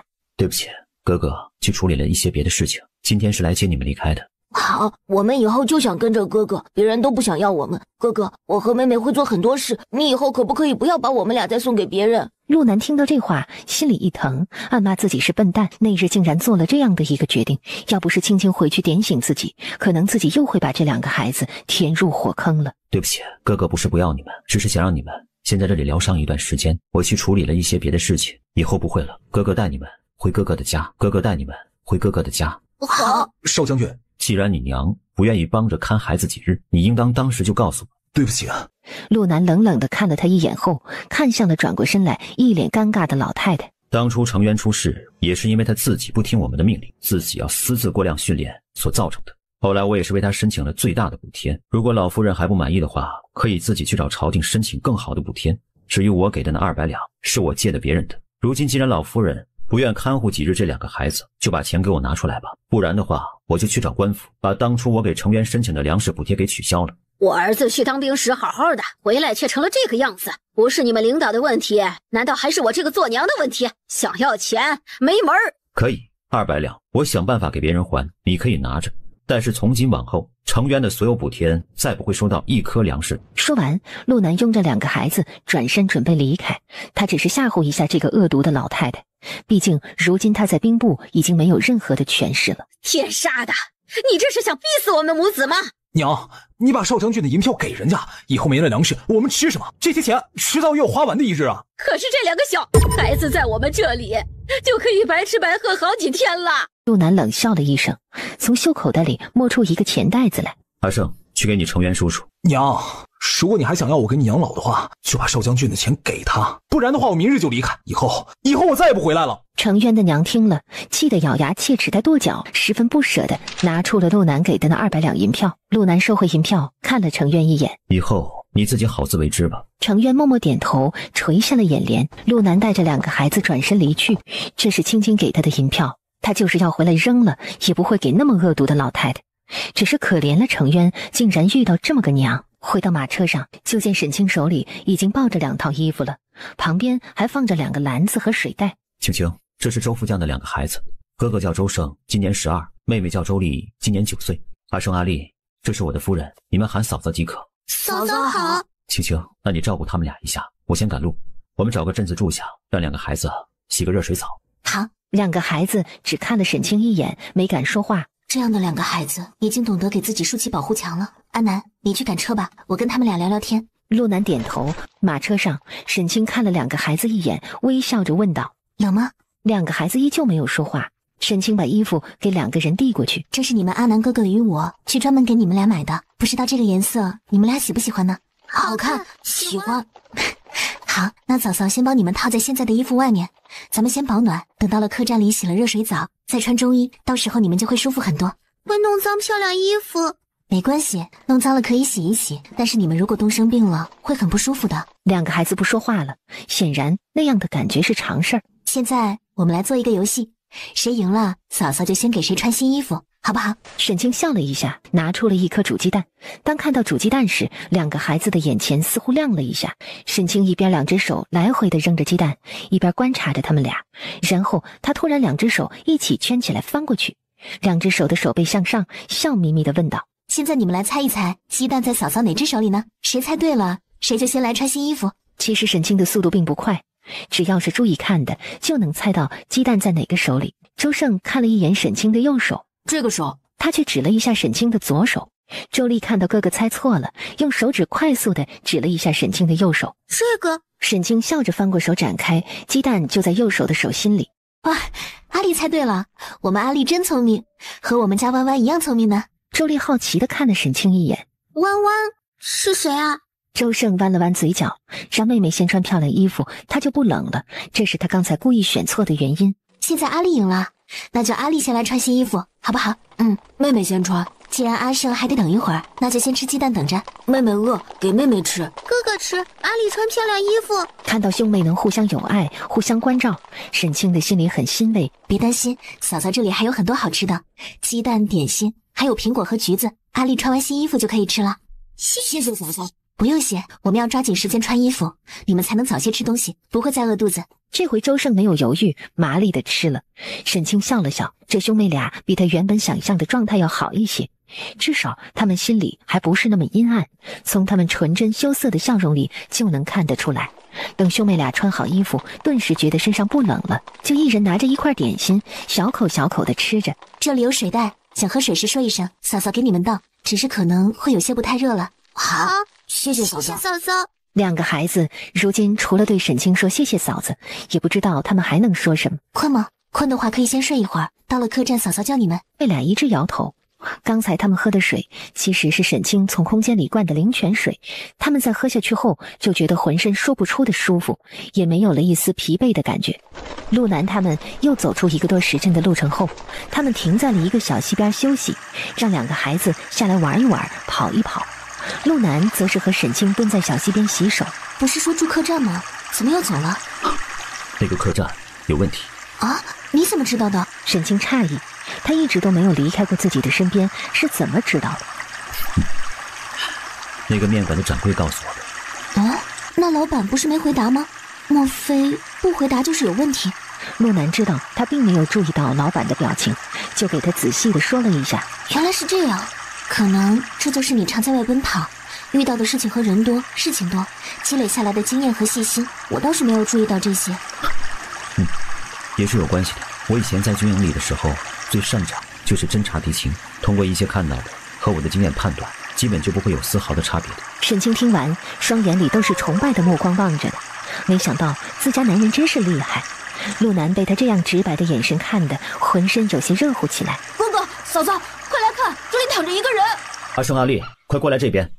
当看到草丛里躺着的人时，陆南的嘴角抽了抽，竟然是个老熟人骆成风，一个很不靠谱的江湖游医。看他这发青的脸色，陆南甚至都猜到了他是为何晕倒在这儿的。这货肯定又是胡乱试药把自己毒晕了。阿南，你认识？一名江湖游医应该是胡乱试了什么药草，把自己毒晕了。啊？以前我带着人出去做任务的时候受了伤，正好在一个山谷里面遇到了他，他就用他的药草救了我。只是他是个学艺不精的大夫，是给我止血包扎了伤口，但也给我用错了一味药，让我的伤口肿了好几日，还化脓了。当时我也不懂，回去之后是军医说的。沈清看着这个地方躺着的人，无语又失笑，还真是个不靠谱的大夫。现在怎么办？看这样的话，他应该是从树林里出来的，想去那条小溪边上，也许泡一泡溪水对他有好处的。沈清想了一下，跑回马车边，拿了水袋倒了半碗水过来。你要不先给他喂点水？陆南看了一眼，接过水碗，给他往嘴里灌水。半碗水喂完，陆南直接把碗放在了地上。哎，青青，你先别去动那个碗，一会儿呢我洗一洗再给你。沈清点了点头，把两个孩子招呼在自己身边。扑通一声，陆南直接把骆成风扔进了溪水里，顿时溪水里翻滚起来。啊，哪个没良心的，把你家小爷扔到水里了！当他骂完后，才惊觉自己嘴不僵，可以说话了，头脑此时也不麻木了。啊，你不是那个当兵的吗？你怎么会在这儿？他以为陆南只是个普通士兵，但那时的陆南并没有告诉他自己的真实身份。7年不见，你还是这么笨，总是能够把自己毒晕，记忆力倒是不错，还能记住我。啊，这不是碰到几株不认识的草药吗？就想着稍微试一下药性，谁知道是含毒的异草。骆成风给自己把完脉，诧异的低喃了一句：怎么可能啊？就被扔到水里啊，那个药草的毒就解了。陆南听了挑眉没说话，心说当然不可能，你还喝了清清的灵泉水。但是那个事儿肯定是不能跟他说的。哎，对了，刚才那是谁啊？你夫人和你孩子？是我夫人，孩子不是，是以前战友的，战友没了，我把这2个孩子接回去养，他们娘个人跑了，爷奶过世了，被大伯一家虐待呢。骆成风听完理解的点了点头。我看那2个孩子的面子就像是2个长期吃不饱饭的。啊，你家是哪儿啊？怎么在这儿？你不是已经退伍了吗？沧源镇，你要去哪里？哎，我就去哪儿，你载我一程。行，你还有什么东西去拿？我在马车边上等你。好。说完，向着树林那边的方向飞身离去。陆南走回马车边，跟沈清说了一下，一会儿要带着骆成风的事儿。沈清应下，既然碰到了他的朋友，自然是要帮这个忙的。嫂嫂，那我抱着妹妹就好。不用，你哥哥不会让她进车厢来的。我们2个大男人坐什么车厢啊？我们就在外面车辕上坐着聊天就行。你们俩渴了吗？嫂嫂再给你们倒点水喝。这2个孩子喝着灵泉水，眼看着脸色比他上午刚见到时好多了，沈清也放心了，对他们的身体有用就行。喝，嫂嫂水袋里的水特别的好喝呀，我们阿丽还能喝得出来。管子里的水涩涩的，但嫂嫂的水有些甜甜的。是的呢，嫂嫂水袋里的水是你阿南哥哥之前专门给嫂嫂去山上的山石泉边灌的水，好喝一些。怪不得呢。沈清则是心里在想，回去后要好好的试试这孩子的味觉，也许真的天生是个天才，他可不能把一个天生优秀的孩子给养废了。如果确定是个可造之才，他一定会好好的培养他的。过了大概1盏茶的时间，骆成风过来了，背上背着一个木箱子。陆南接过他的箱子，放进了车厢里的边上，对沈清说道：这里边应该是药草，你们别去动。沈清应了一声，骆成风也很自觉，直接跳上右边车辕坐好。夜晚，他们到了一个比较大一些的镇子，在那里住下。为了2个孩子的安全起见，他们要了3个房间。沈清和周丽睡一屋，陆南带着周胜去住另一屋，骆成风自己住一个屋。是吧？谢谢嫂嫂，好香好舒服啊！我第一次洗这么香的热水澡。不用洗，你们娘以前在家时没有给你洗过热水澡吗？娘在家时有着做不完的活，做得慢了奶奶会骂。你爹在军营里不是有些地位吗？你们在家里怎么过得那么不好？大伯他们常说爹在外，家里什么都不管，种田做家务都是大伯家，我们想要吃饭就得干活，还对娘也很不好。怎么会这样呢？那你爹不给家里送钱回去吗？周丽不明白的摇头，他不懂这些。沈清默默的不说话了。这是一个有问题的家庭，怪不得他们的娘卷了钱跑，估计也是知道周副将死了，看不到一点希望了。晚，想我没有？沈清悄悄伸手掐了一下他的胳膊，瞪了他一眼。正经点儿。陆南呵呵一笑，就喜欢看媳妇这个表情。骆成风带着2个孩子出来。我给他们俩把过脉了啊，需要好好的调理一下身体。在回去之后，切记不要一下子给吃大鱼大肉，对他们肠胃不好，要循序渐进啊。谢谢成风。嗨，谢什么？用我给开药吗？不用了，回去呢，我家那边有大夫的。陆南赶紧拒绝，他这个不靠谱的大夫，他真不敢让他给2个孩子开药。几个人寒暄了几句，就上了马车继续赶路。又6日后才回到苍原镇。陆兄，一路上十分感谢啊，就此别过。就此别过。然后骆成风就背着他的东西往街道上走，陆南则是赶着马车出镇子回家去了。沈清他们回到家里时，日头渐落，天色暗了下来。大哥大嫂回来了！一下子陆家的院子里再次热闹起来。陆北关好大门，就见到先从马车上跳下来的2个孩子。咦，哪里来的2个孩子？先带2个孩子进屋吧，一会儿呢，我告诉你们怎么回事。好。周氏赶紧先招呼2个孩子进屋，陆北、陆东、陆西则是去帮着卸车。2个人规整了一下东西，就过去了周氏那边。看到周胜和周丽坐在了炕上，婶子说让我们上炕，说炕上暖和。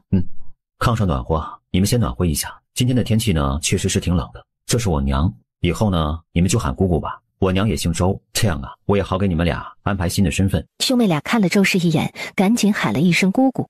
周氏茫茫然的应了一声，他怎么还多出一个侄儿一个侄女来了？娘，这是周副将的那2个孩子。我去广陵城去看他们的时候，才发现他们的遭遇不太好，一直被他大伯家虐待，他们娘也走了，我就把他们带回来了。以后就跟着我们过吧。对外面人呢，我们就说是您的远房侄子和侄女来我们家住2年。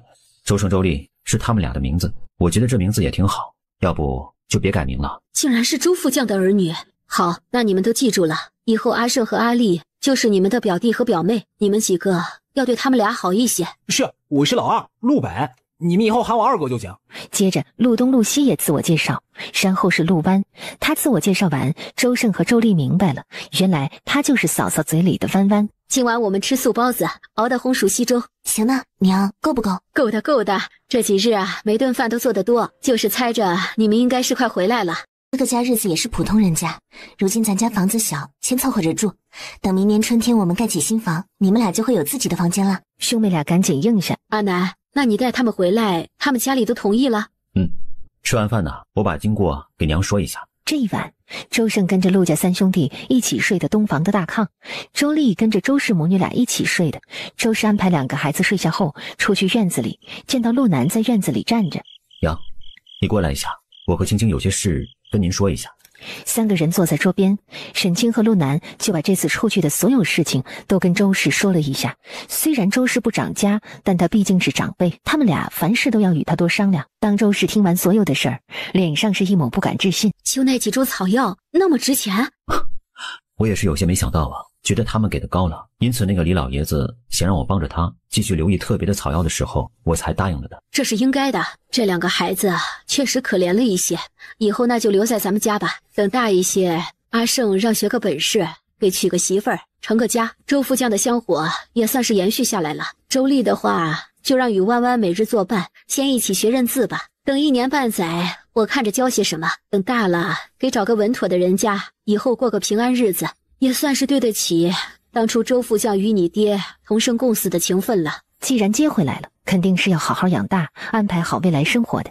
沈清和陆南应下，他们也是这么想的。娘，我们俩准备明日去镇子上看铺子，既然要做生意，如今手里有了钱，得先弄一个铺子，以后做着生意也方便。家里给您留500两，我们这一冬天过日子用，等春天开春后，我们就准备买木头买砖盖新房。周氏看了看没接。你们拿着吧，东西也都是你们跑着买，娘拿着钱也没地方用，你们买回来东西交代给娘，娘给你们在家安排好生活就行了。况且你们走时，青青给娘留下的10几两银子还在，都没动呢。啊，对了，你们俩的中医也给你们做好了，娘明日给你们吧。现在2个孩子睡下了。好，谢谢娘，我这次也给家里人买了有些里外的衣服，明日我分一下，娘给每个人放好。出门或者过年时，咱们也都是有新衣服的人了。好吧。陆南想起那日看到舅舅的事儿，想了想，最终什么都没有说。周氏离去后，夫妻俩也洗漱准备休息，连着奔波了几日，夫妻俩没空去空间劳动，早早睡下，相拥而眠了。翌日清晨，沈清瞪了大清早拉着不让人起床的陆南，耳根子有些发红。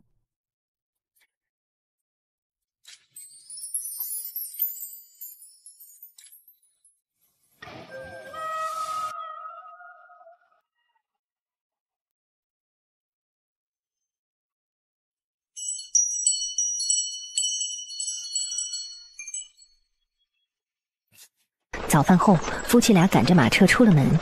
他们先去了一趟沈家，报了平安，顺便把沈天启兄弟3个给家里烧的一些地方特产送过来。路上，沈清坐在车门边与陆南聊天。你说前世想说什么？猜也能猜到，大概也就是让你万一碰到沈梅的话，别跟他起冲突，或者别闹得太难看，这些话再怎么说，那也是他自己生的女儿，和你在他心里的位置肯定是不一样的。其实你挺聪明的，为什么总要把自己表现成一个糙汉子的样子？我哪儿糙了？我白净着呢。你确实白净。小青青，你这话里听着是领话呀。我实话实说，成亲那日没揭盖头前，我确实以为你就是个粗人，又黑又丑又胖的，结果等看到了，没想到还挺白净。哎，我怎么会给你那样的感觉呢？也许6、7年前我还在军营的时候，也许会是你说的那样又黑又丑，但是这些年呢，不用再整日在外面行军或者训练，我早就把那一层黑皮给褪去了。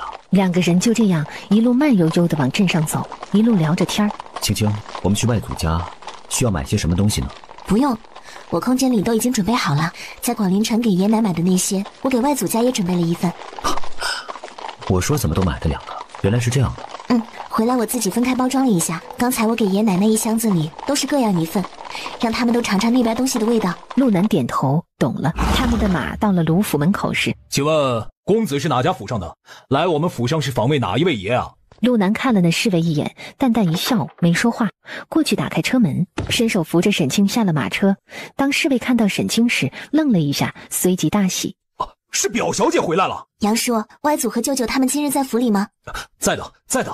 昨日老太爷还念叨表小姐您呢。小姐、姑爷，进去吧，奴才帮你们把车赶进去。好，谢谢杨叔。阿南，那你去把箱子抱下来。陆南应下，过去从里边抱着一个挺精美的箱子来，抱着跟着沈清进去。他们刚进去，管家已经接到消息，匆匆出来了。青青啊，阿南，舅舅，表哥，这是我舅舅，那个是靖表哥，全名卢靖。卢靖24、5岁的年纪，看着和陆南年纪差不多。走，直接去你外祖那边的院子吧，他们可一直盼着你们来呢，还以为你们成亲完肯定会过来一趟呢。本来是计划着的，后来我爹他们走，我们俩也跟着去了一趟广陵城，昨日才回来。哦，怪不得呀。卢靖打量了陆南2眼，看外形倒是还能算配得上表妹。你是习武之人？陆南转头看的有些诧异，他是怎么看出来的？表哥还是这么厉害，这都能被你看出来，你还不知道吧？表哥在商场上有个外号，叫做火眼镜，以眼光独到、观察入微而出名。陆南恍然，表妹，怎么你也来取笑表哥了？舅舅笑道：这一次来了，住几日再回家？不住了，这么近，如今我们又有马车了，往来也方便，说来就来了。你们买了马车？阿南有马，我们就买了个车厢。哦，那倒是啊，不过呀，阿南那匹马一看就不是什么普通马，对吧？是匹日行千里的良驹。确实是匹好马呀。这样的马愿意规规矩矩给你拉车，被束缚着？自然是不愿意的，刚开始闹情绪了。青青这个夫婿倒还挺有趣的，除了家里穷点，其实人挺好的。当二老看到他们来了时，顿时喜上眉梢。青青啊，你这个丫头，还以为你那几日就会来呢。哎呀，外公，我和相公出远门了嘛，这不一回来就来看您和外婆舅舅们来了。哦，你们去哪儿了？去了一趟广陵城送我爹他们去了，顺便阿南陪着我出去见识了一番，昨日才回来。外公，他叫陆南，是我相公。陆南赶紧恭恭敬敬地喊外公。阿南，这是外婆。陆南又过来喊了外婆。沈清和陆南就陪着卢家二老和舅舅表哥几个人一起聊了起来。舅舅询问了一下沈家在广陵城的生意，沈清大致说了一下。你的建议很好，遇到在那样的时候是一定要避避锋芒的，尤其是我们这些异地去那边做生意，更是得小心谨慎一些啊。你二舅如今在那边，看来我也得过去一趟喽。我们家的生意啊也需要谨慎一些啊。爹，我去吧，天气渐冷，您就别跑了。舅舅想了想，点点头。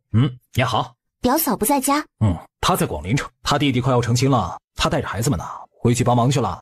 阿南啊，你对你们以后的生活有什么计划吗？我现在已经彻底的抛弃了过去的一切，来到这里就是想要重新开始另一种生活的。来这里的1年多，我一直都是以打猎为生，但青青计划做生意，我决定以后啊，跟着他一起做生意。舅舅挑眉问：你愿意凡事都听青青的？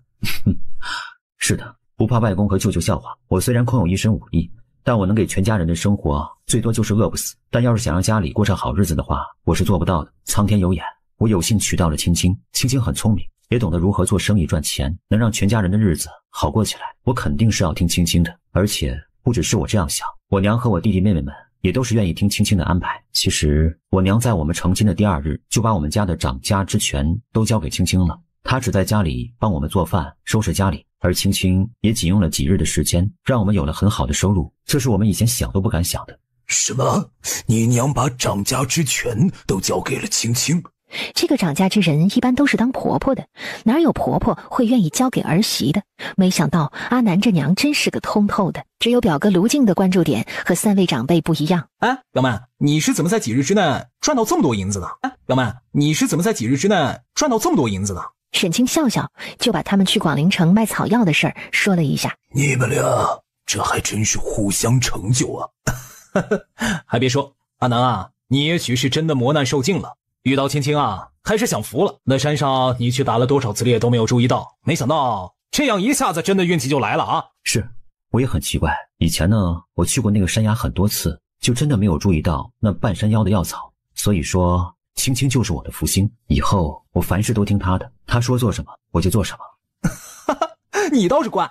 经过这一番谈话，二老也放心了，看向了舅舅。舅舅会意出去了。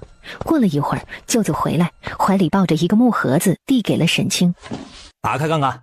沈清疑惑，打开一张纸，竟然是一张地契。这是你外婆手里的私产，说是等你成亲之后要送给你的。当年啊，本来是想给你娘的，但你娘没要，说她自己管不了那些，让留给你表哥的。但你表哥也不要，他手里的私产也不少，让留给你。外婆，这个我也不要，我们自己会赚钱，我需要铺子自己会去买的。你们一个个的是嫌我老太婆的铺子太小吗？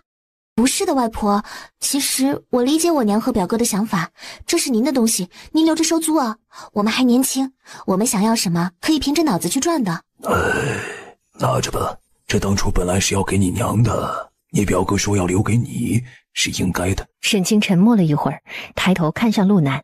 外祖母给你，你就收了吧。还记得娘给你的那些东西吗？我记得在京城北大街上，我们是有个铺子的，你把那个给表哥吧，他们在京城有生意，也许能用得上的。反正我之前也跟你说过，此生呢，我们再也不想回京城去生活了。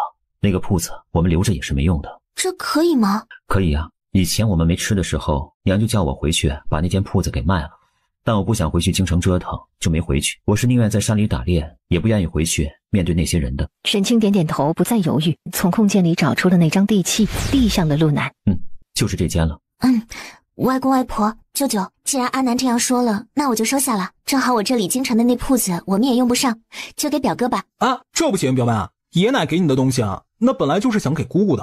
现如今正好你们要在镇上做生意，能够用得上。我们家在京城有自己的铺子，我不要你们的，你们留着啊。万一将来会去京城做生意呢？沈清笑笑看向陆南，低声问：可以说吗？可以说吗？沈清就低声把陆家的身份跟他们是怎么离开京城的事情说了一下。我知道你们家呀，但很多人说的是你爹通敌叛国，才导致那场战役失败。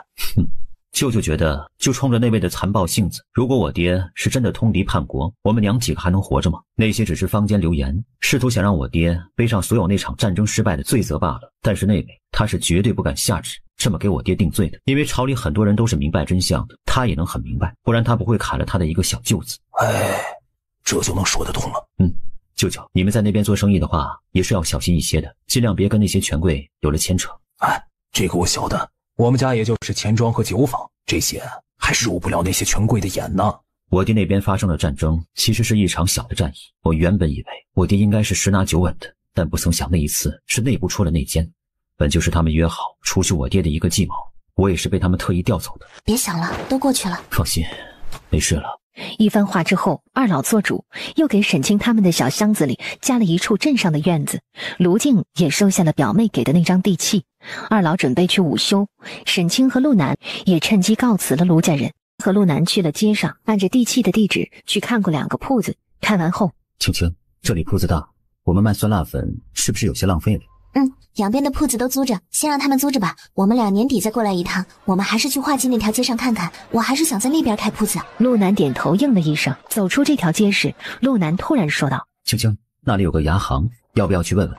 牙行？这个是官衙吗？我记得这个是要通过官府文书认定的吧？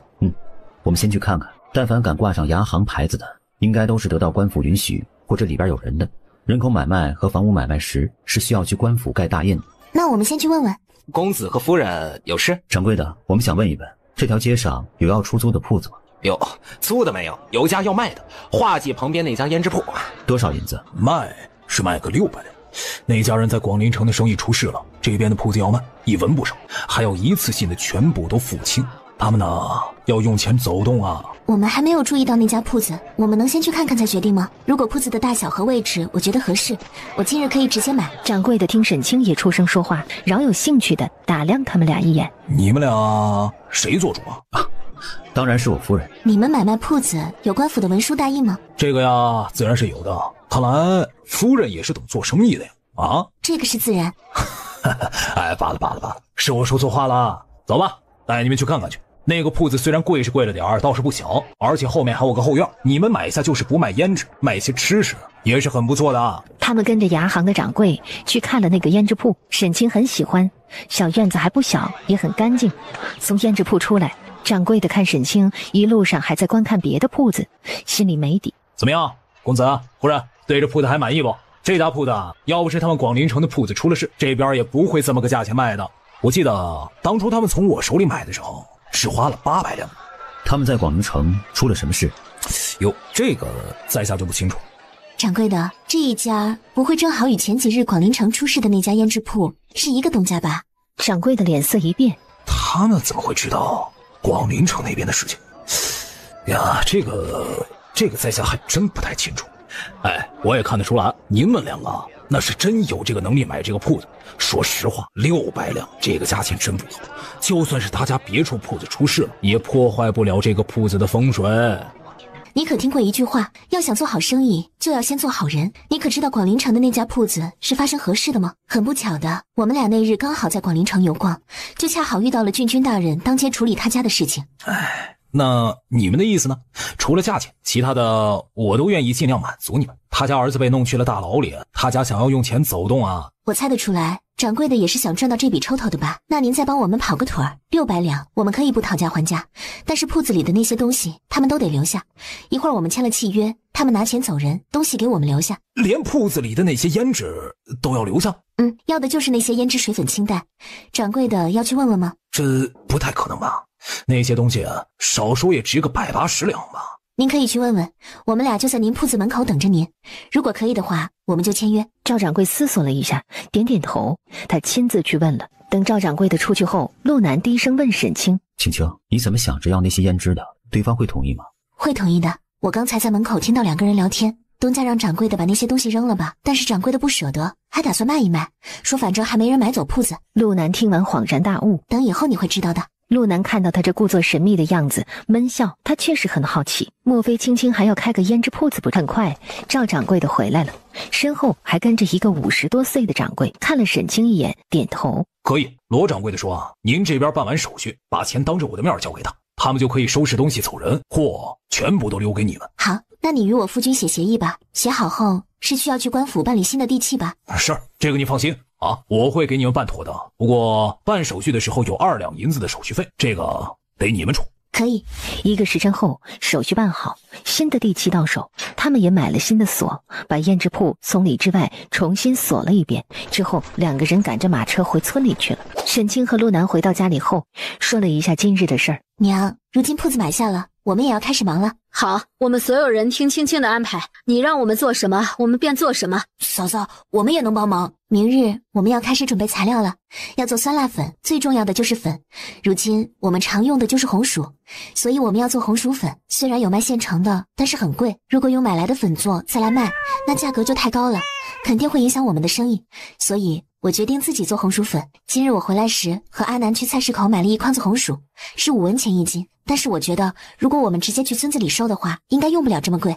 我前几天听说，他们有的人家去镇上卖是3文钱。好，那就3文钱。阿东、阿北，明日你们俩开始去村子里挨家挨户询问有没有要卖的红薯，我们3文钱收，现过钱，谁家要卖就让送来我们家。我也去，我和三哥一起。我也可以，我跟二哥可以吗？周胜也很懂事的问道。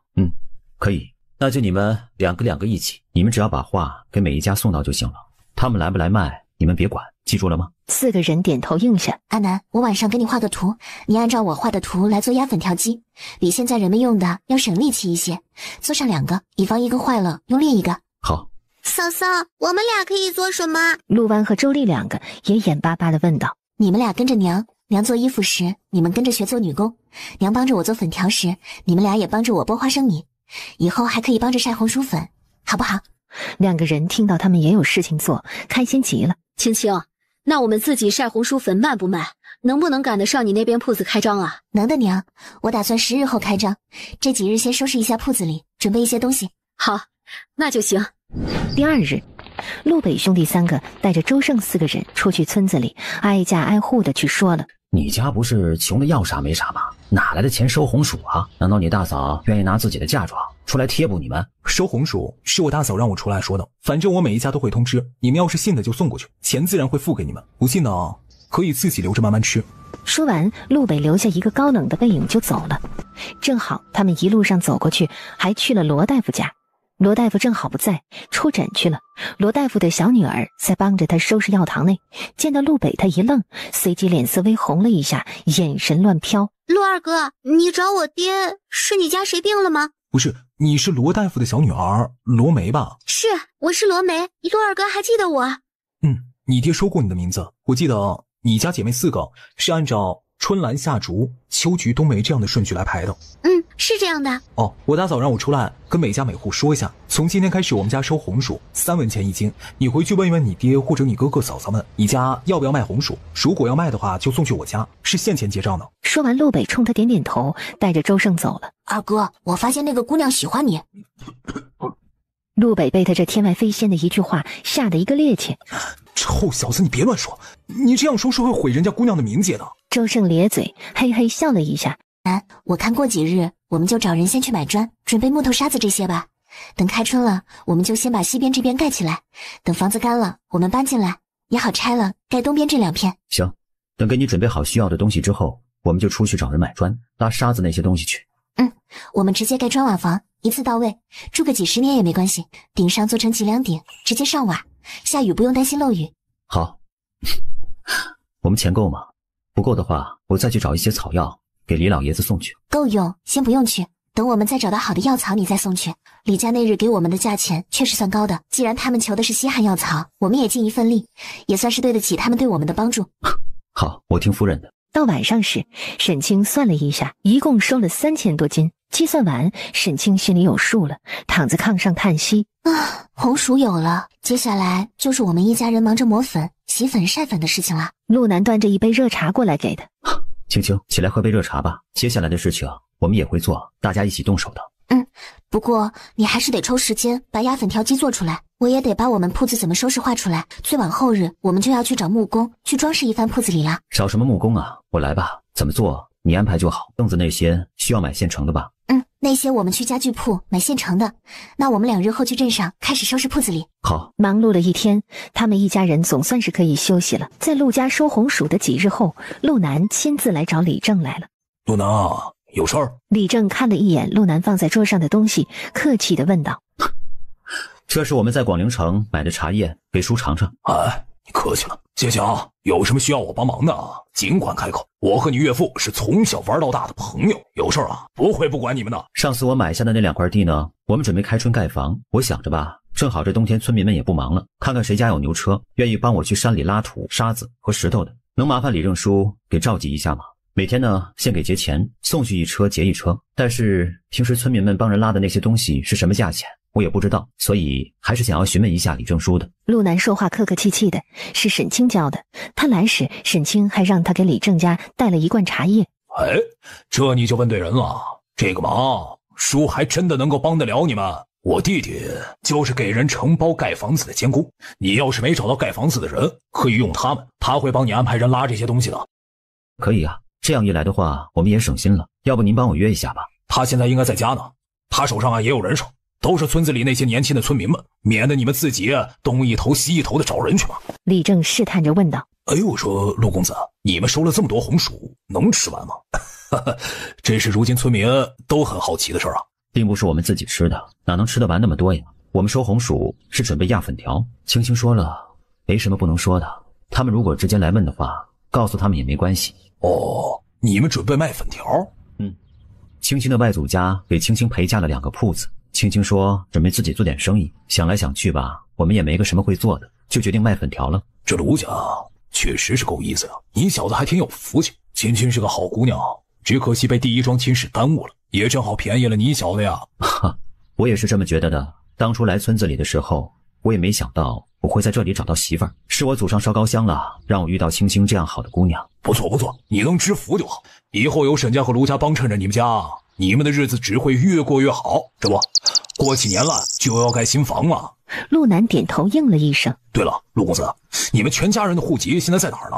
什么时候转到咱们村子来啊？这个不影响我们新房办替契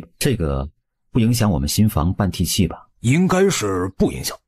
如果府衙那边要求得本村的户部的话，那你们就得办一下。陆南沉默了一下，摇头。我们的户籍在京城，这个事情暂时不好办。如果办地契有那个要求的话，那就把地契办成青青的名字吧。前几日他们买铺子用的也是沈清的名字。啊，你娘同意啊？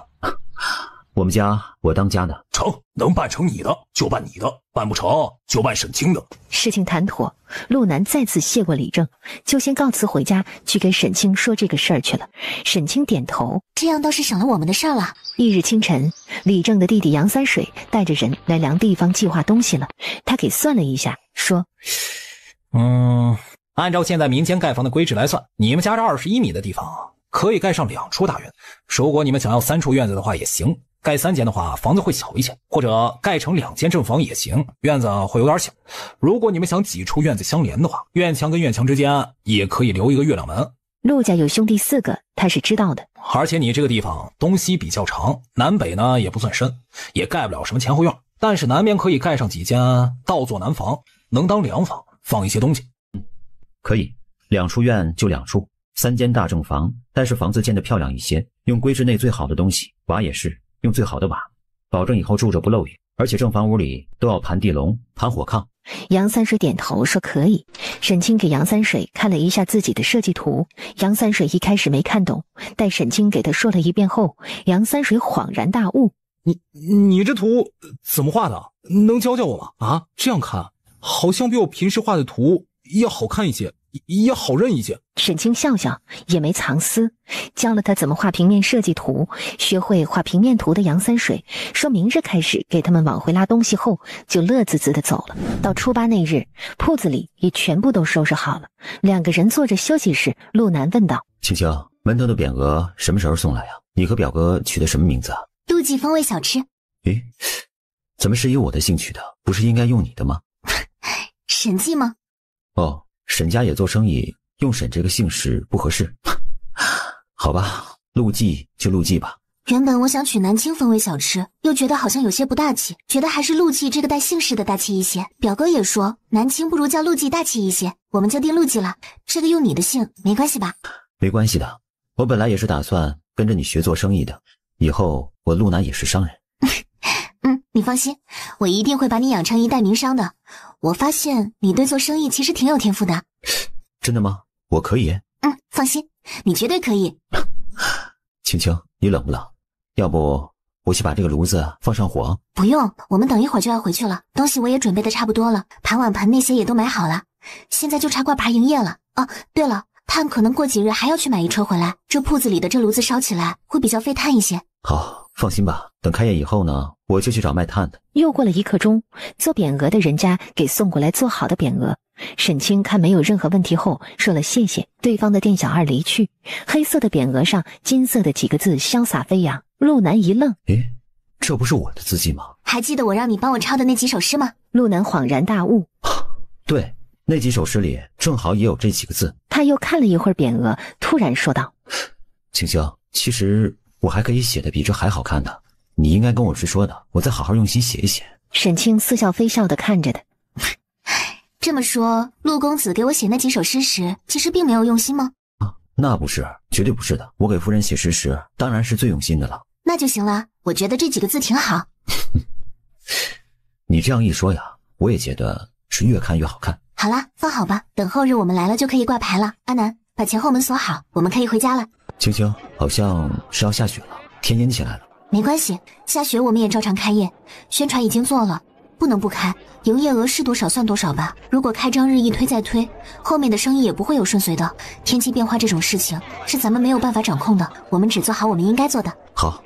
陆南刚关好车门，就看到迎面走来的2个人，而且2个人似乎还在那闹别扭，正是柳定言和沈梅2个人。谁知柳定言却下意识地伸出手去拉住马缰绳，疾风哪会让别人碰自己，一甩马头就把柳定言甩在了一边。找死！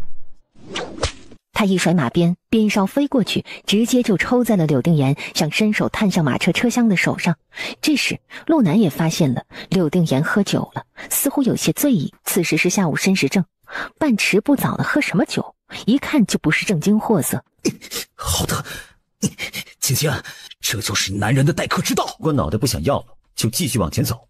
柳定言突然想起陆南是会武的事情，默默地停在了马车的3步之外，身形还有些晃悠，一双眼只看向马车的车厢，言语还有些不利索，说道：沈清，你下来，我们谈谈。陆南一听气了，要不是顾忌沈清，他此时直接一脚把这不要脸的东西踹飞了。沈清这时出声了，却不是回应柳定言的话，而是对沈梅说的：沈梅，如果还想你娘继续在沈家做夫人，就管好你的人，再敢放出来冲着我狒狒，我让你们后悔惹到我沈清。说完，沈清对陆南道：走吧，阿南，没必要和一些不重要的人一般见识。陆南冲着沈梅和柳定言冷冷地哼了一声，一扬马鞭，疾风直接扬蹄狂奔起来，把那2个讨厌的家伙远远地抛在了身后。柳定言突然跪地大哭起来：青青，我后悔了。青青，我现在知道我想要什么了。青青，你原谅我好不好？沈梅站在他身后，望着远去的马车，眼睛也红了。不过他是被气的，此时的他恨不得立刻杀了沈清。大概只有他死了，柳定言就会对他死心了吧？沈清，你该死！回村的路上，陆南一直皱着眉头。这个柳定言迟早是个祸害，要怎么让他彻底的对青青死心呢？这男人真不是个东西，既然那么喜欢青青，又为何要勾搭他的继妹呢？既然是个风流性子，又何必在这里装深情呢？这种人只怕是没得到的，他们觉得就是最好。如果当初他娶的是青青的话，没准今日站在他身后哭鼻子的就是青青了。世界上怎么会有这样的男人？真给男人丢人呢。阿南，我去外边坐一会儿。陆南赶紧停下马车，打开车门，伸手把他接了出来，关心地问道：今天的天气有些冷，怎么想着出来呢？里边有些黑，让我有种喘不过气的感觉，我出来透透气。好，伸手把沈清抱过来，放在怀里，这样就不冷了。沈清被他这样抱得结结实实的，一点都感觉不到冷，甚至觉得有些发热起来。陆南低头看着他，喉结轻轻滑动了几下，快速低头在他唇上亲了一下，心里偷偷的开心。青青好甜呐，好想要更多呀。沈清愣了一下，看着他的笑颜，无奈的笑了笑。在我心里，他和你没法比，你们的人品天差地别，你不用为那样的人生气，他对于我来说，如今什么都不是。我知道，他如果在你心里有分量的话，也不会有我们这个亲事了。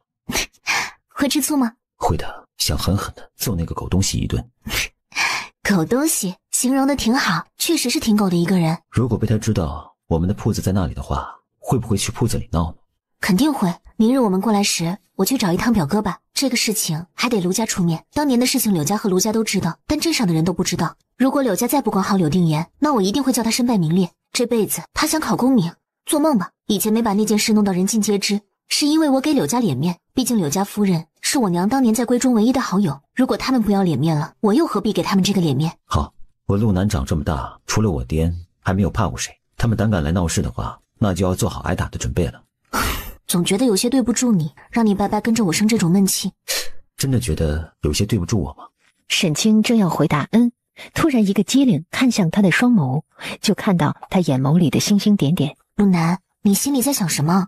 陆南打死也不承认，挑眉反问。小青青以为我在想什么呢？听到他又叫自己小青青，还叫得那么缱绻柔情，他低吼了一声。大白天的，别叫我小青青。这个男人每次在最要紧的档口，总是会一边贴近他耳边缱绻温柔的喊小青青，一边更加卖力。这个男人是怎么能这样收放自如的？上一刻还在与他说着正经事儿，下一刻就能毫无违和的开车上高速。好。陆南看着沈清突然间炸毛的表情，忍不住闷笑起来。还是这样的青青比较可爱些，伤春悲秋的青青都不可爱了。回到家里，周氏正带着其他人在收晒干了的红薯粉。青青，今天我压了一锅粉条，挺白净的，多洗一遍，出来的粉果然就没那么黑了。那天我洗的一盆就是洗了3遍后，我感觉那一盆第2日沉淀出来的粉子就白一些，也细一些。是呢，那以后我们就洗3遍吧，洗2遍感觉粉条有些发黑。行，就是费水一些。我看要不让阿南去问问李正，哪里有人会打井，给我们院子里打一口井吧，这样也省得2弟3弟他们每天去外面担水了。行，我一会儿去问问杨三叔吧，他们盖房应该知道谁会打井。也行。晚饭时，沈清吃着自家的粉面压出来的粉条，笑意盈盈。娘，这粉条挺好的，筋道很好。松鼠放了这么长时间，粉条也没有糊，您这压粉条的手艺更没得说。当初是一个小村子里的孤寡老婆婆教给我的。她没儿没女，老伴儿也过世了，与我们是邻居，都是村子里最可怜的人家，我们就接济一下婆婆。后来她就教了我压粉条的做法，教我如何打芡的。她说压粉条关键的就是打芡这一步。那个婆婆也很会做饭，我那些蒸锅的几大碗的做法也是她教的。周氏说到这里，问陆南记不记得那个婆婆。陆南点头，记得。她过世还是我和阿伟、阿东3个去埋葬了的。对，就是那个婆婆。那个村子也是我们住的最久的一个村子，好像是2年多吧。这天下间可怜人太多了。对了，阿北，你最近几日有空带着周胜和周丽去找一下罗大夫，让他给2个孩子开几副药，调理一下身体。陆南从袖袋里摸出一个钱袋子递给他。这个你以后带在身上，万一用一下也好给罗大夫付药钱。陆北停顿了一下，接过应下。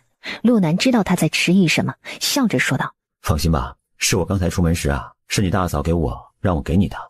说娘呢不想管银子，但是你在家里有时候办事也是需要银子的，就让你带在身上一些的。听到是沈清给的，陆北松了一口气。毕竟如今嫂嫂长家，如果哥哥偷偷给自己钱，万一被嫂嫂知道了，不开心或者和大哥生气怎么办？每天还教沈家那几个孩子的吧？教着呢，现在改成早上了。你们出门之后不久，他们就来了，练了1个时辰才回去学堂读书的。今年冬天先这样吧，明年开始呢，你把周胜也带着一起学武，让他养一冬天的身体。明年春天开始，让他和沈家的几个小的一起去村子里的学堂去读书识字吧。好，阿西不去吗？村子里的学堂，阿西去了也学不到什么了。他启蒙的那些呢，我们都教过了，等再大一点，直接送去镇上读书了。这2年，抓紧让他把武功再提高一些吧。陆北想想也是，就应了一声好。兄弟俩回到家里，陆南进屋后，见到沈清正在桌子上研究那些胭脂水粉。说好了。杨三叔的小舅子就是打井的，明日他会让儿子去喊人来看看咱们院子里的地方，哪个位置适合打井，我想着东西院各打1口水井。可以的。打1口井多少钱？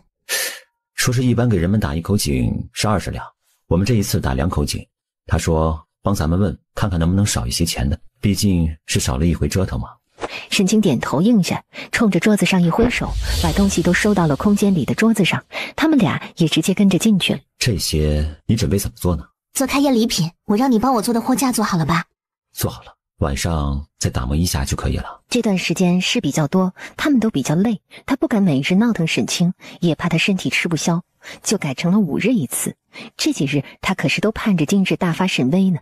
想到此，他浑身充满了力气。青青，你先研究着，我去做货架去了。沈清应了一声，低头继续研究那些胭脂水粉。他那时要下这些东西，就是打算在开业日做赠品，给开业的业绩助力的。陆南麻利地把剩余的活干完，提着水桶去屋后洗漱去了。等他洗漱完回来，一身的水汽，只腰间围着一块浴巾。沈清正好准备好东西，抬头就看到了这样一幅养眼的画面，扑哧一声就笑了。如果不是与他是夫妻，估计绝对不会有人见识到他私下里如此奔放热情的一面。如果不是那头顶的发髻整整齐齐的，他还以为见到野人现身了呢。这一刻的陆南就给他一种很狂野的感觉，说他是糙汉子也不为过。再配上他此时那副猎食者的迫人眼神，沈清的心里不禁狂跳起来。他嘴角轻勾，走近的一个弯腰就把他抱起来。这小女人实在是太娇小了。陆南低头灼灼地看着他，低声问：忙完了吗？沈清抿着唇笑，摇摇头不说话。还要做什么？我帮你做鞋。明日再做吧。我还没洗澡呢。你10天不洗澡，我也不嫌弃你的。我不想在这间屋里，不舒服。嘴角一勾，抱起他转身往外边走去。你要去哪儿？这男人不会想玩点狂野的吧？在湖边呢，有一处地方我盯上很久了。沈清的脸唰一下红了。这个男人湖边怎么可以？不行不行！沈清挣扎了一下。那个小屋里啊，我也不喜欢，床太小了。过几日我做个大床。他抱着他一边往屋后的湖边走，一边轻声道：床太大的话，那个屋子放不下，屋子太小了。也是，那个屋子啊，确实小。看来自己得找空在湖边建一个大一些的房子。这里的树木这么多，就建个木房子。心里决定了之后，陆南唇角勾起，他已经想好怎么帮着沈清建这荒凉的空间了。青青，今天呢就依我一次，那个地方保准你也喜欢的。陆南一边走一边说道：哪里？这里。陆南抱着他坐在了一块大青石上，沈清不敢置信。这里虽然很平整，我也会被磨去一层皮啊！这么硬的石头上，他还让不让自己活了？陆南轻笑，抱着他一个翻身，正好他身上的布巾就铺在了青石上，而他则躺在了下面。他一伸手把他抱过来，亲了他一下，低声道：我在下面。轰的一声，沈清的脸再次红了，连脖子都红了。臭小子，从哪儿学的这些？他伸手狠狠地在他腰间掐了一把，不敢置信，他怎么知道这么多花样的？以前在军营里啊，那些老兵训练之余休息的时候凑在一起，会说一些荤段子，我听来的，就是觉得很好奇，不知道他们说的那是什么样的感觉。如今我们成亲了，不如试试。说着话，陆南伸手想要帮他解腰带，沈清满脸黑线。果然啊，电视剧承不起我。那些军营里的老兵凑在一起，果然是什么都敢说呀。他可不想把这块大青石也搞污了，以后他心情不好时还怎么来这里坐着静心呢？因此沈清一个意念带着陆南出了空间，回到了他们屋内的大炕上。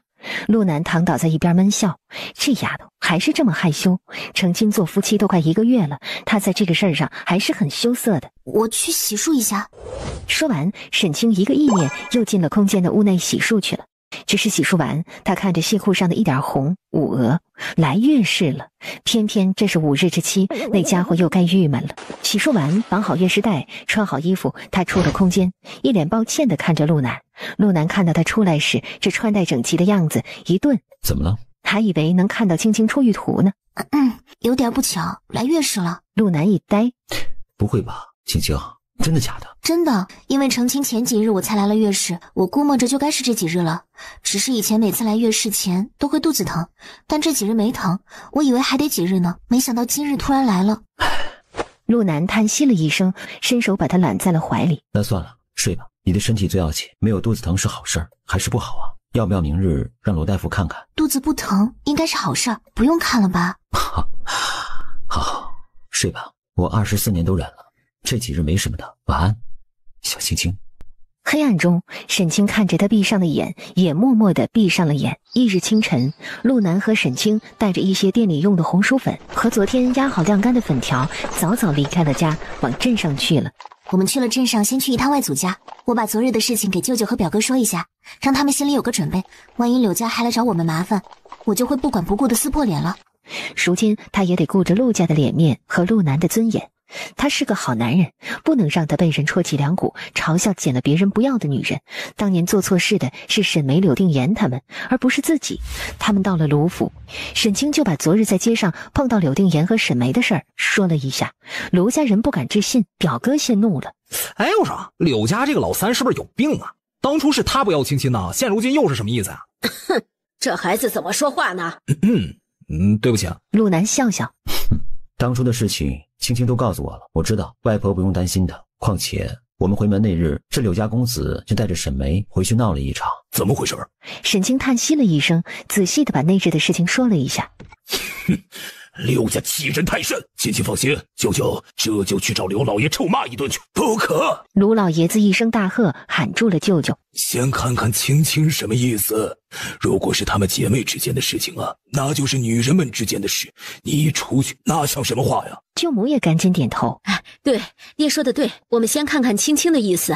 不行，就我去柳家找柳夫人一起喝个茶，把这事说一下，希望他们知道事情的轻重。舅舅您先别急，我的意思是，我如今在镇上开铺子了，如果他们以后不去找我的麻烦，大家各自做自己的生意，井水不犯河水，那我就不再计较昨日的事情。但是如若柳定言或者沈梅敢去我的铺子里闹腾，或者给我背后使坏，那我沈清也不是吃素的。